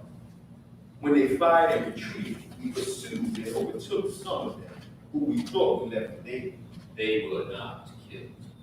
After pursuing them about 200 yards and rising a little hill, I discovered they were met by another party and had halted and were reloading their guns.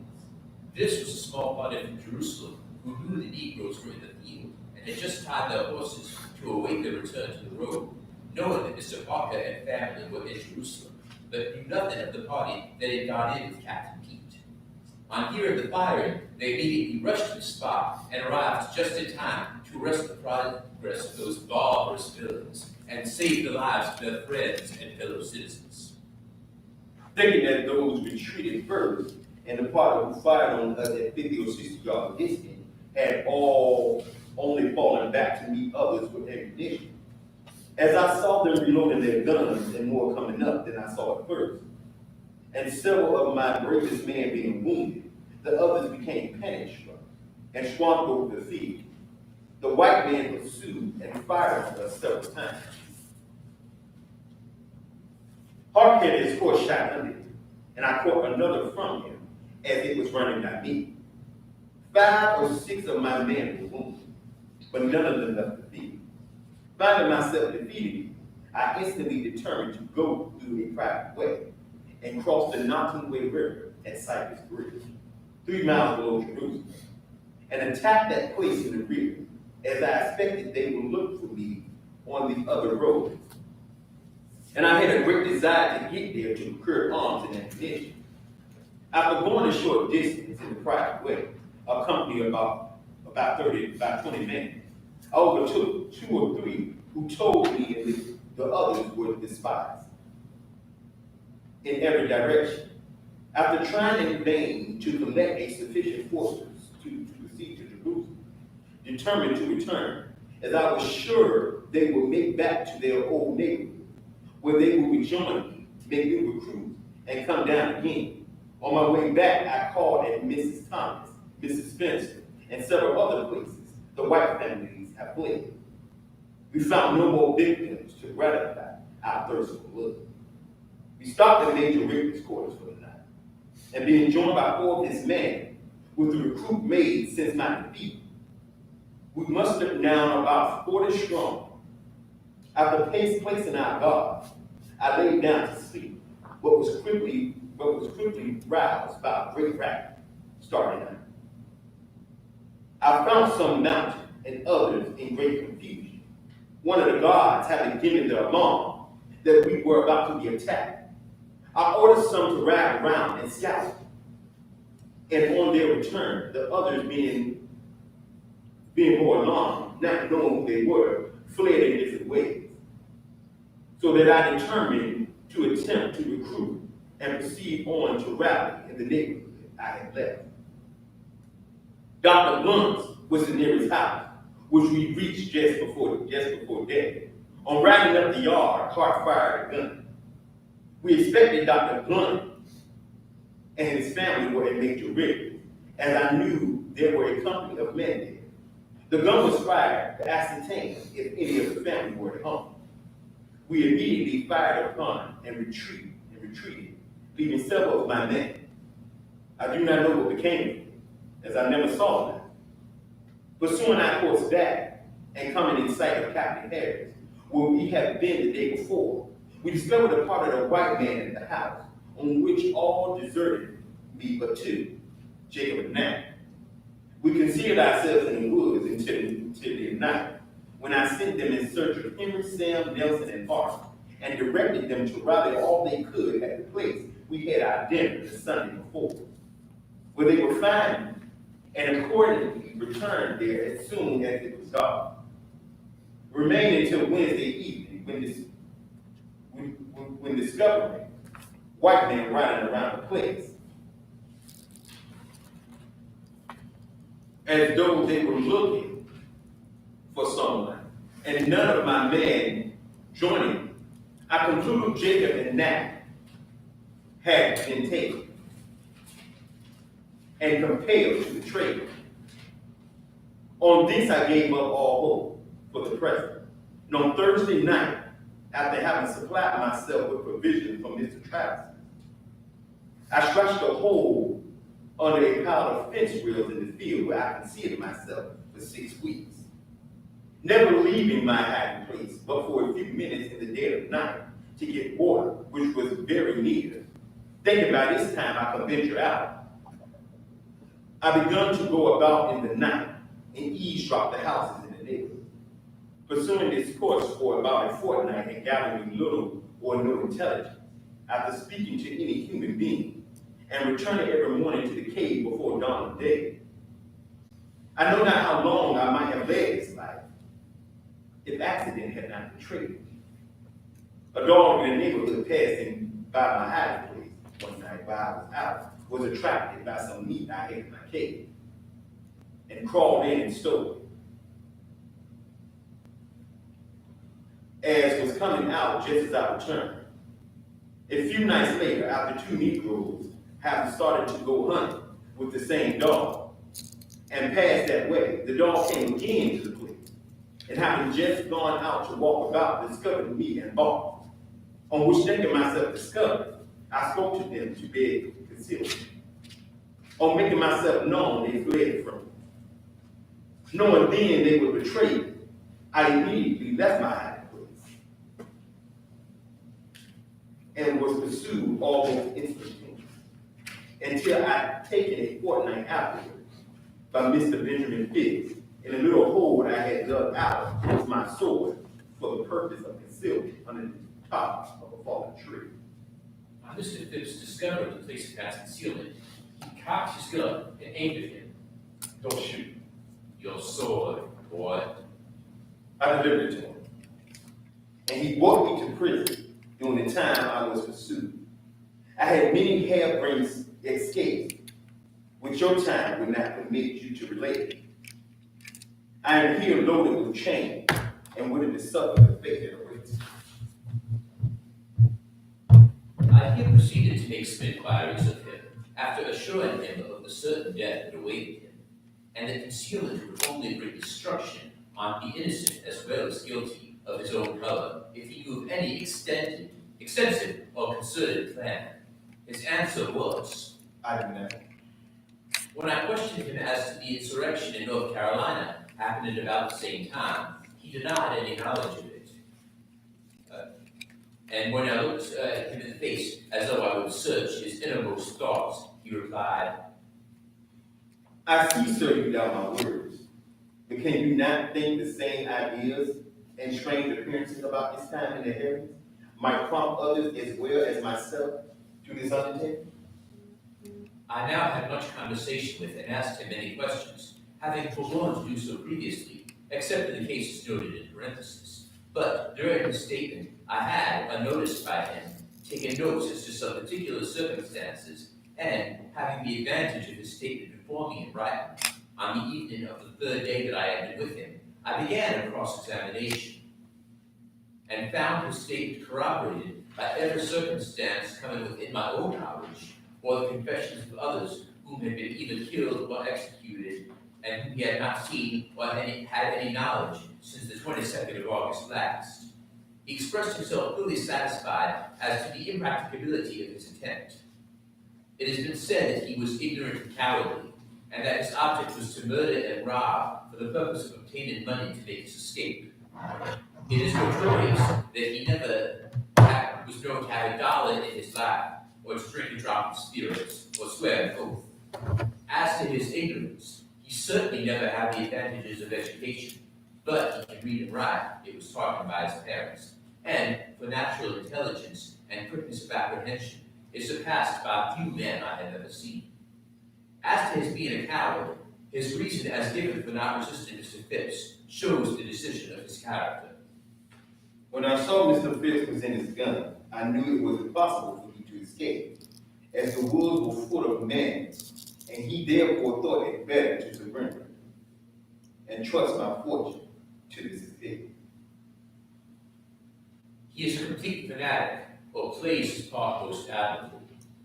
On other subjects, he possesses an uncommon share of intelligence, with a mind capable of attaining anything, but warped and perverted by the influence of early impressions. He is below ordinary stature, though strong and active, having the true Negro face, every feature of which is strongly marked. I shall not attempt to describe the effect of his narrative as told and commented on by himself in the condemned hold of the prison.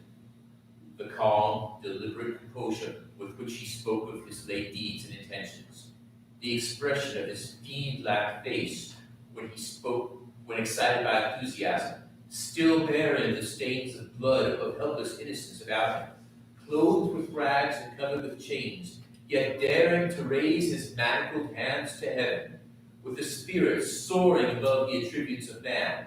I looked on him, and my blood curdled in my veins. I will not shock the feelings of humanity, nor wound afresh the bosoms of the disconsolate sufferers in this unparalleled and inhuman massacre by describing the deeds of their fiend-like barbarity. There were 2 or 3 who were in the power of these wretches, had they known it, and who escaped in the most providential manner. There were 2 whom they thought they had left dead on the field at Mr. Parker's, but who were only stunned by the blows of their guns, as they did not take time to reload what they charged on. The escape of a little girl who went to school at Mr. Waller's, and where the children were collected for that purpose, excited general sympathy. As their teacher had not arrived, they were at play in the yard, and seeing the Negroes approach, she ran up on a dirt chimney, such are common in log homes, and remained there unnoticed during the massacre of the 11 that were killed at this place. She remained on her hiding place till just before the arrival of a party who were in pursuit of the murderers, when she came down and fled to a swamp, where, a mere child as she was, with the whipped horrors of the late scene before her, she lay concealed until the next day, when, seeing a party go up to the house, she came up, and on being asked how she escaped, replied with the utmost simplicity, "The Lord helped me." She was taken up behind the gentleman of the party, and returned to the arms of her weeping lover. Miss Whitehead concealed herself between the bed and the mat that supported it, while they murdered his sister in the same room without discovering her. She was afterwards carried off and concealed for protection by a slave of the family who gave evidence against several of them on their trial. Mrs. Nathaniel Francis, while concealed in a closet, heard their blows and the shrieks of the victims of these ruthless savages. They then entered the closet where she was concealed and went out without discovering her. While in this hiding place, she heard two of her women in a quarrel about the division of the clothes. Mr. John T. Barron, discovering them approaching his house, told his wife to make her escape and, scorning to fly, fell fighting on his own threshold. After firing his rifle, he discharged his gun at them and then broke it over the villain who first approached him, but he was overpowered and slain. His bravery, however, saved from the hands of these monsters his lovely and amiable wife, who will long lament a husband so deserving of her love. As directed by him, she attempted to escape through the garden when she was caught and held by one of her servant girls. But another coming to her rescue, she fled to the woods and concealed herself. Few indeed were those who escaped their work of death, but fortunate for society, the hand of retributive justice has overtaken them, and not one that was known to be concerned has escaped. Here ended the interview.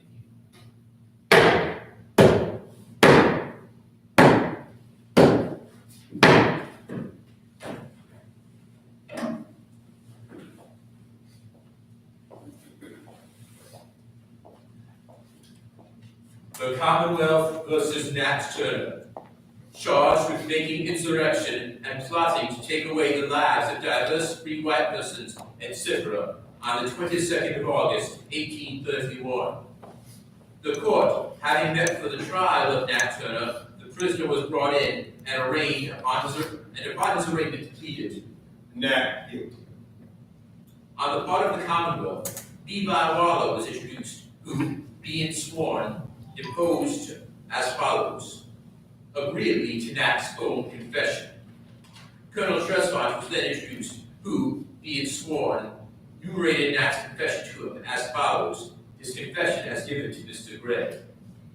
The prisoner introduced no evidence, and the case was submitted without argument to the court, who, having found him guilty, Jeremiah Cobb, Esquire, Chairman, pronounced the sentence of the court in the following words: Nat Turner, stand up. Have you anything to say why a sentence of death should not be pronounced against you? I have none. I have made a full confession to Mr. Gray, and I have nothing more to say. Attend then to the sentence of the court. You have been arraigned and tried before this court and convicted of one of the highest crimes in our criminal code. You have been convicted of plotting in cold blood the indiscriminate destruction of men, of helpless women, and of infant children. The evidence before us leaves not a shadow of doubt, but that your hands are often imbrued in the blood of the innocent, and your own confession tells us that they were stained with the blood of a master, in your own language, too indulgent. Could I stop here, your crime would be sufficiently aggravated, but the original contriver of a plan, deep and deadly, one that can never be effected, you managed to so far put it into execution as to deprive us of many of our most valuable citizens. And this was done while they were asleep and defenseless, under circumstances shocking to humanity. And while upon the part of this subject, I cannot but call your attention to the poor misguided wretches that have gone before you.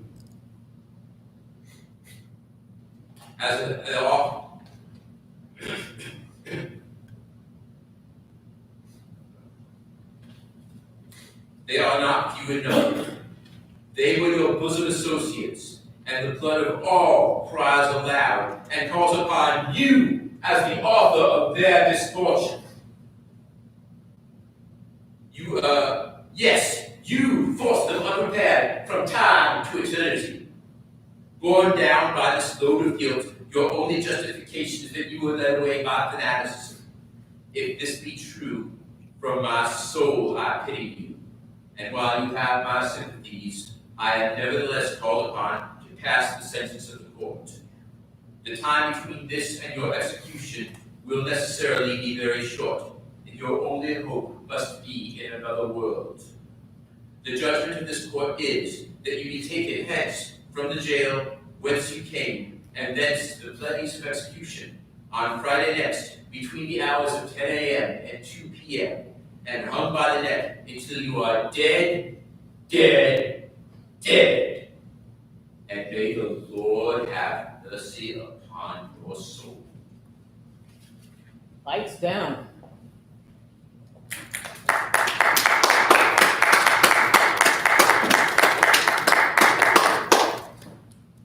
Okay, so, we're gonna do, like I always say, the post show, but we're in tech today, and we're gonna start with the notes in terms of, performance. And,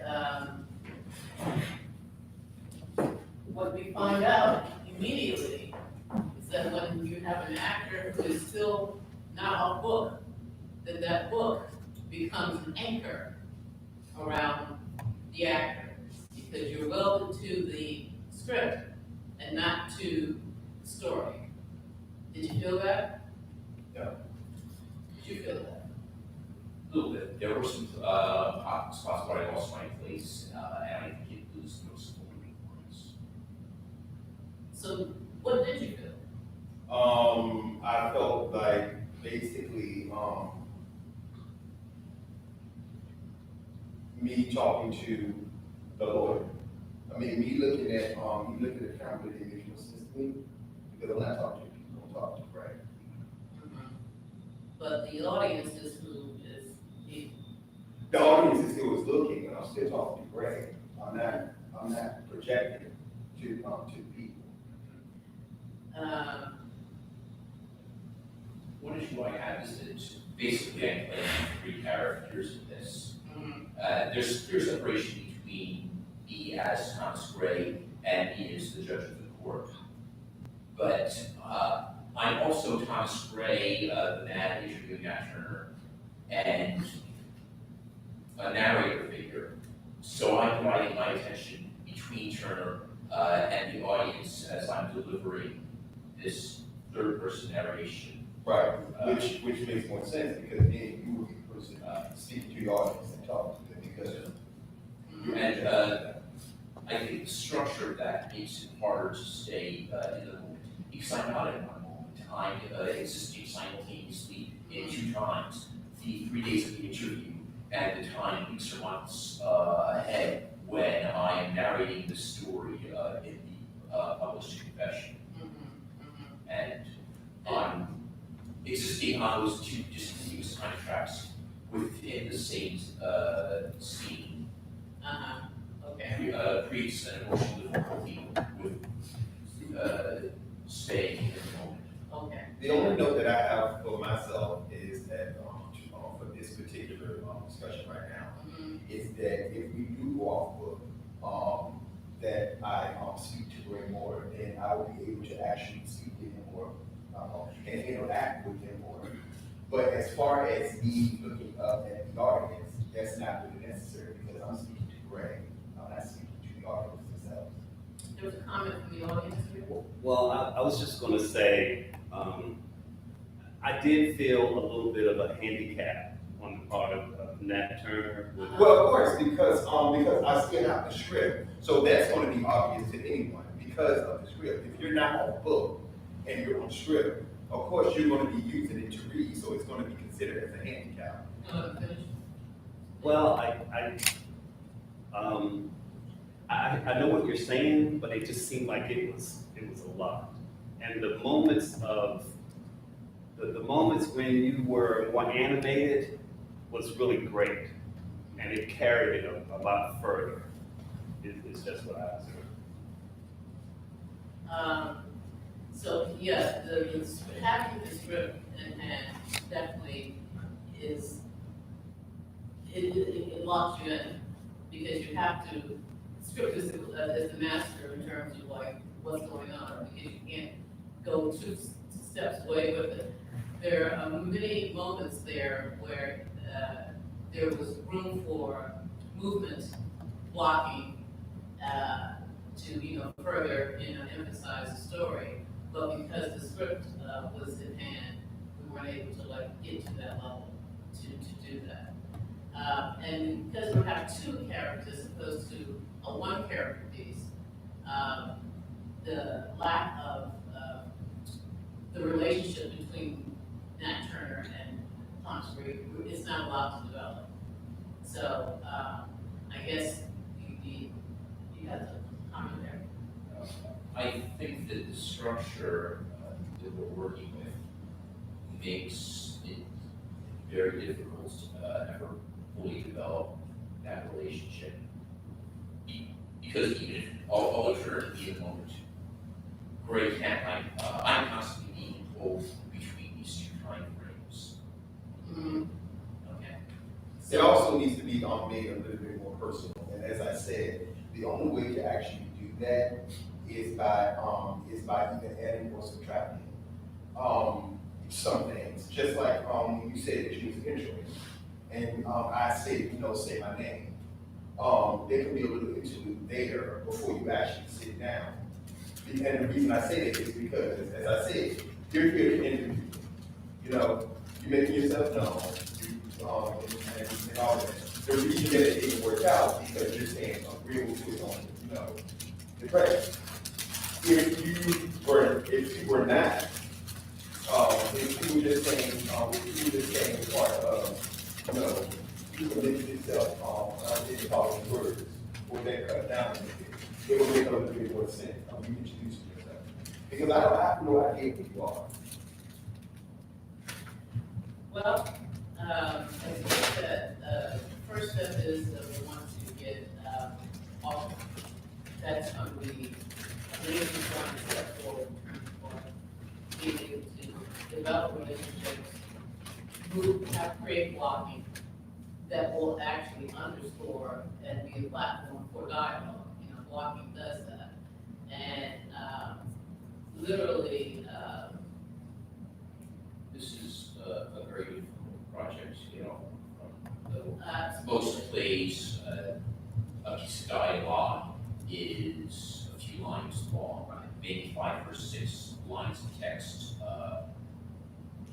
before another actor steps in, and you're queuing off each other's statements, getting them using that. We're often doing half a page or even a full page of solid text. and I think one of the ways because I want to release you from that, because rather than reading word for word, to tell the story, as opposed to being led to each word, in text. Absolutely. So, to start being able to tell it as a story, I think is a big step in terms of the memorization of large text like this. So, and that's not anything that we really worked on doing our rehearsals at this point. And our rehearsal schedule was really spotty, extremely spotty, and I think that we now understand what that means when, with this type of work.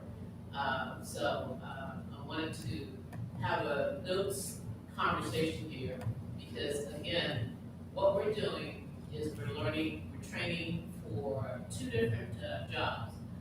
One being a historical reenactor, which is different from being an actor on a Broadway stage. And these 2 guys do a lot of historic reenactments. That's kind of their other job, when they're on stage, performing. Jamil does, what's your character that you do? I play William Billy Flora. William Billy Flora, who was, give us like a quick synopsis of who he is.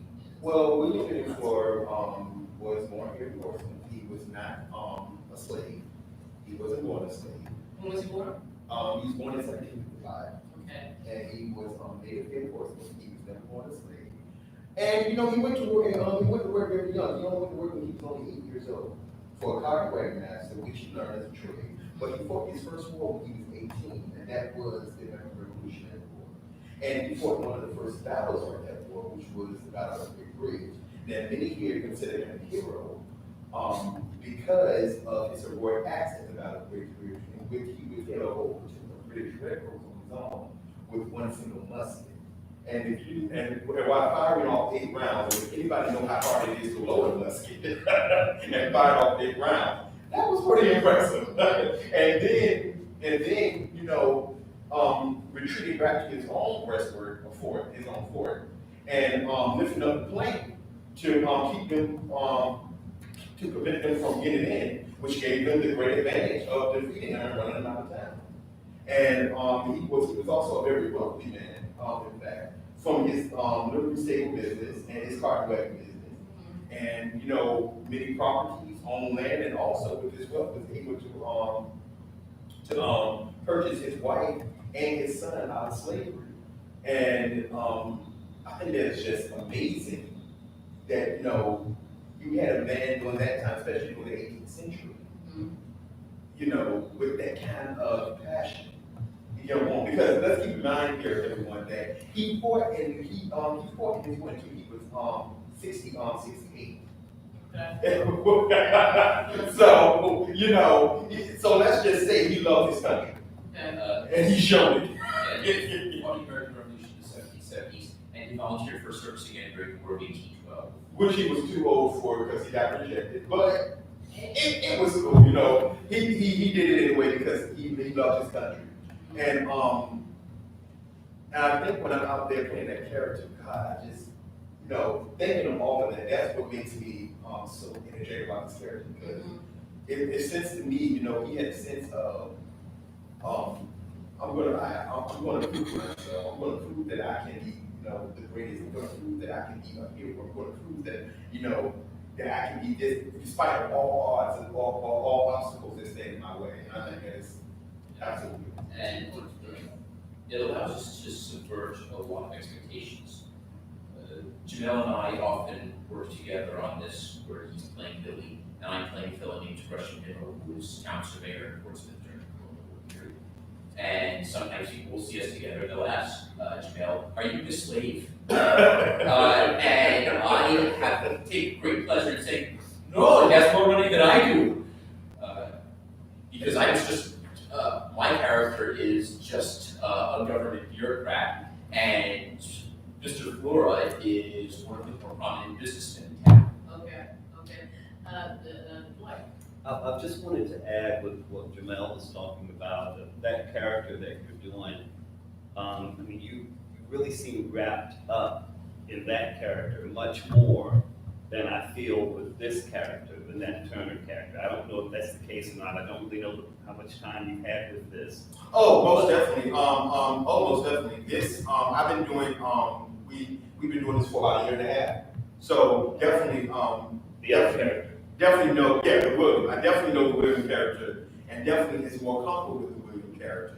I have said to many times when we were rehearsing, I'm just not getting Turner. You know, it wasn't coming to me the way that I wanted it to. And I think it's because, like you said, because of the handicap, the shred. I do feel like that once we do get off book, I will be able to grasp the character more, because that's exactly what I had to do with William. When I first learned about the information, I was stumbling my first time out there. But then as I started doing it more regularly and more frequently, it became just like second nature. So most definitely, I definitely understand that. And when we do live in history, the information we have on the historical figures we play for that is somewhat sketchy. We have things like Billy Flora's last will and testament, but we've been able to fill in a lot of blanks and make it more historical fiction, invent personality traits for ourselves based on this skeleton of information, and develop that over the year and a half we've been working on these characters. And in my case, it's also easier because when I'm playing Gresham Nimmo or Rabbi Altschul or even Dr. William White, I'm playing a much more likable person than Thomas Gray, who, let's face it, is this snobby pro-slavery white supremacist who's looking down his nose at this slave uprising, and I'm spending most of my time in this project reacting, alternating between condescension and horror. And the nature of the project means that there is no joy in the Thomas Gray character, at least not in any of the contexts we see it in this production. And in all my other figures, even when they're approaching life in a pessimistic way, there is room to have the joy as well as the suffering. Gray is a downer, and the only reason he's not a one-note downer is because he alternates between the condescension and the horror. Right, and it's also very hard for to find moments of expression, especially for Turner, because Turner was not a man of expression. You know, he was a man of purpose. You know, he knew what he had to do, and he was willing to do anything to fulfill it. And that's pretty much it. And Turner says basically that he is playing a role. Right. I am perceived to be great, therefore I must behave in the manner of a great man. I have to separate myself from the world. He never really takes the mask off, and he admits right at the beginning that that is an essential part of the way he interacts with the world. Well, of course. I mean, he even said it himself. I'm willing to whatever comes to me, you know, the consequences of my actions.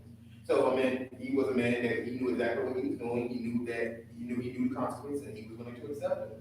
So that is so with the Turner character, in which I had to practice, because lack of emotion is not my thing. I'm a very out there character. So that's something else that I do have to work on, the lack of emotion character, because I am in a character. So the lack of emotion thing, because any character that I have played in the past, I have always done with some sort of emotion or freeing spirit. He has none, you know, he's very, and so that's something I do have to practice on. And I'm definitely going to make it a mission of mine to do so. Okay, well, and a note to that is that before you came on stage, you were just taking a nap. And it should be the opposite. You should be revving up the energy, drinking some Red Bull. And even though you're playing a character who is emotionally monotone, you know, the actor, don't do that. You, the actor, need to be kind of like, you know, buzzing, kind of like in terms of your energy and everything like that. So that's why you want to do the warm-ups and so forth like that before you go on stage. As opposed up on stage, that's different from reenacting, you know, kind of. I saw you literally waking up as you came on stage today, because you came from a position of being asleep and you started to wake up as you got into the show. Okay, I didn't notice that. Yeah, so, I mean, this is what, you know, the process is, you know, you're figuring out how to, you know, do this work and to be true to the craft as well as to the story. And that's our goal. And I appreciate both of you in terms of the hard work. It's been a difficult time in this time of the pandemic to do this, you know, and I don't ignore the hard work that goes into all of this. So thank you very much for that. And we're looking at tomorrow being on Kodiak Board, right? I don't know about that. Yeah, you do know, like definitely it's not gonna happen. Yeah, pretty much. So, why not know if it's anything that you need to say, want to say at this point in terms of this today, since we kind of did more deal with the product itself as opposed to like the story, you know? I did want to speak with you just for a few minutes before I leave. Okay. But I was thinking that you probably didn't need to do anything as well on the Yeah. other part right now. Right, okay, that is fine. Well, folks, then I want to say thank you for joining us, all one or two of you. That's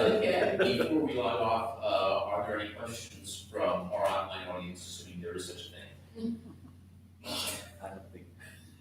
You know what? You know what? You can share this on Facebook to get your Facebook fans. Okay, all right, well, the process is, for today, again, was Tech Day. We wanted to see, how to do it, plug everything in together to see, that it all works that way and it works the right way and it looks like we're good. And, so we're gonna be back here on tomorrow, for, the performance of Sojourner Truth with Julia Wiley. And then the confessions of Matt Turner with Janelle Miles and Greg Eaton. Am I pronouncing that right? You know mine. Okay, all right. Mills. When did you change your name? I'm Sherry Bailey, and we thank Darlene Reese on camera, and we will see you the next time. Thank you. Thank you.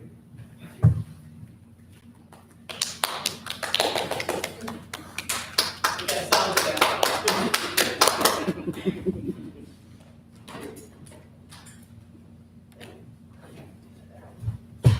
You missed some page here?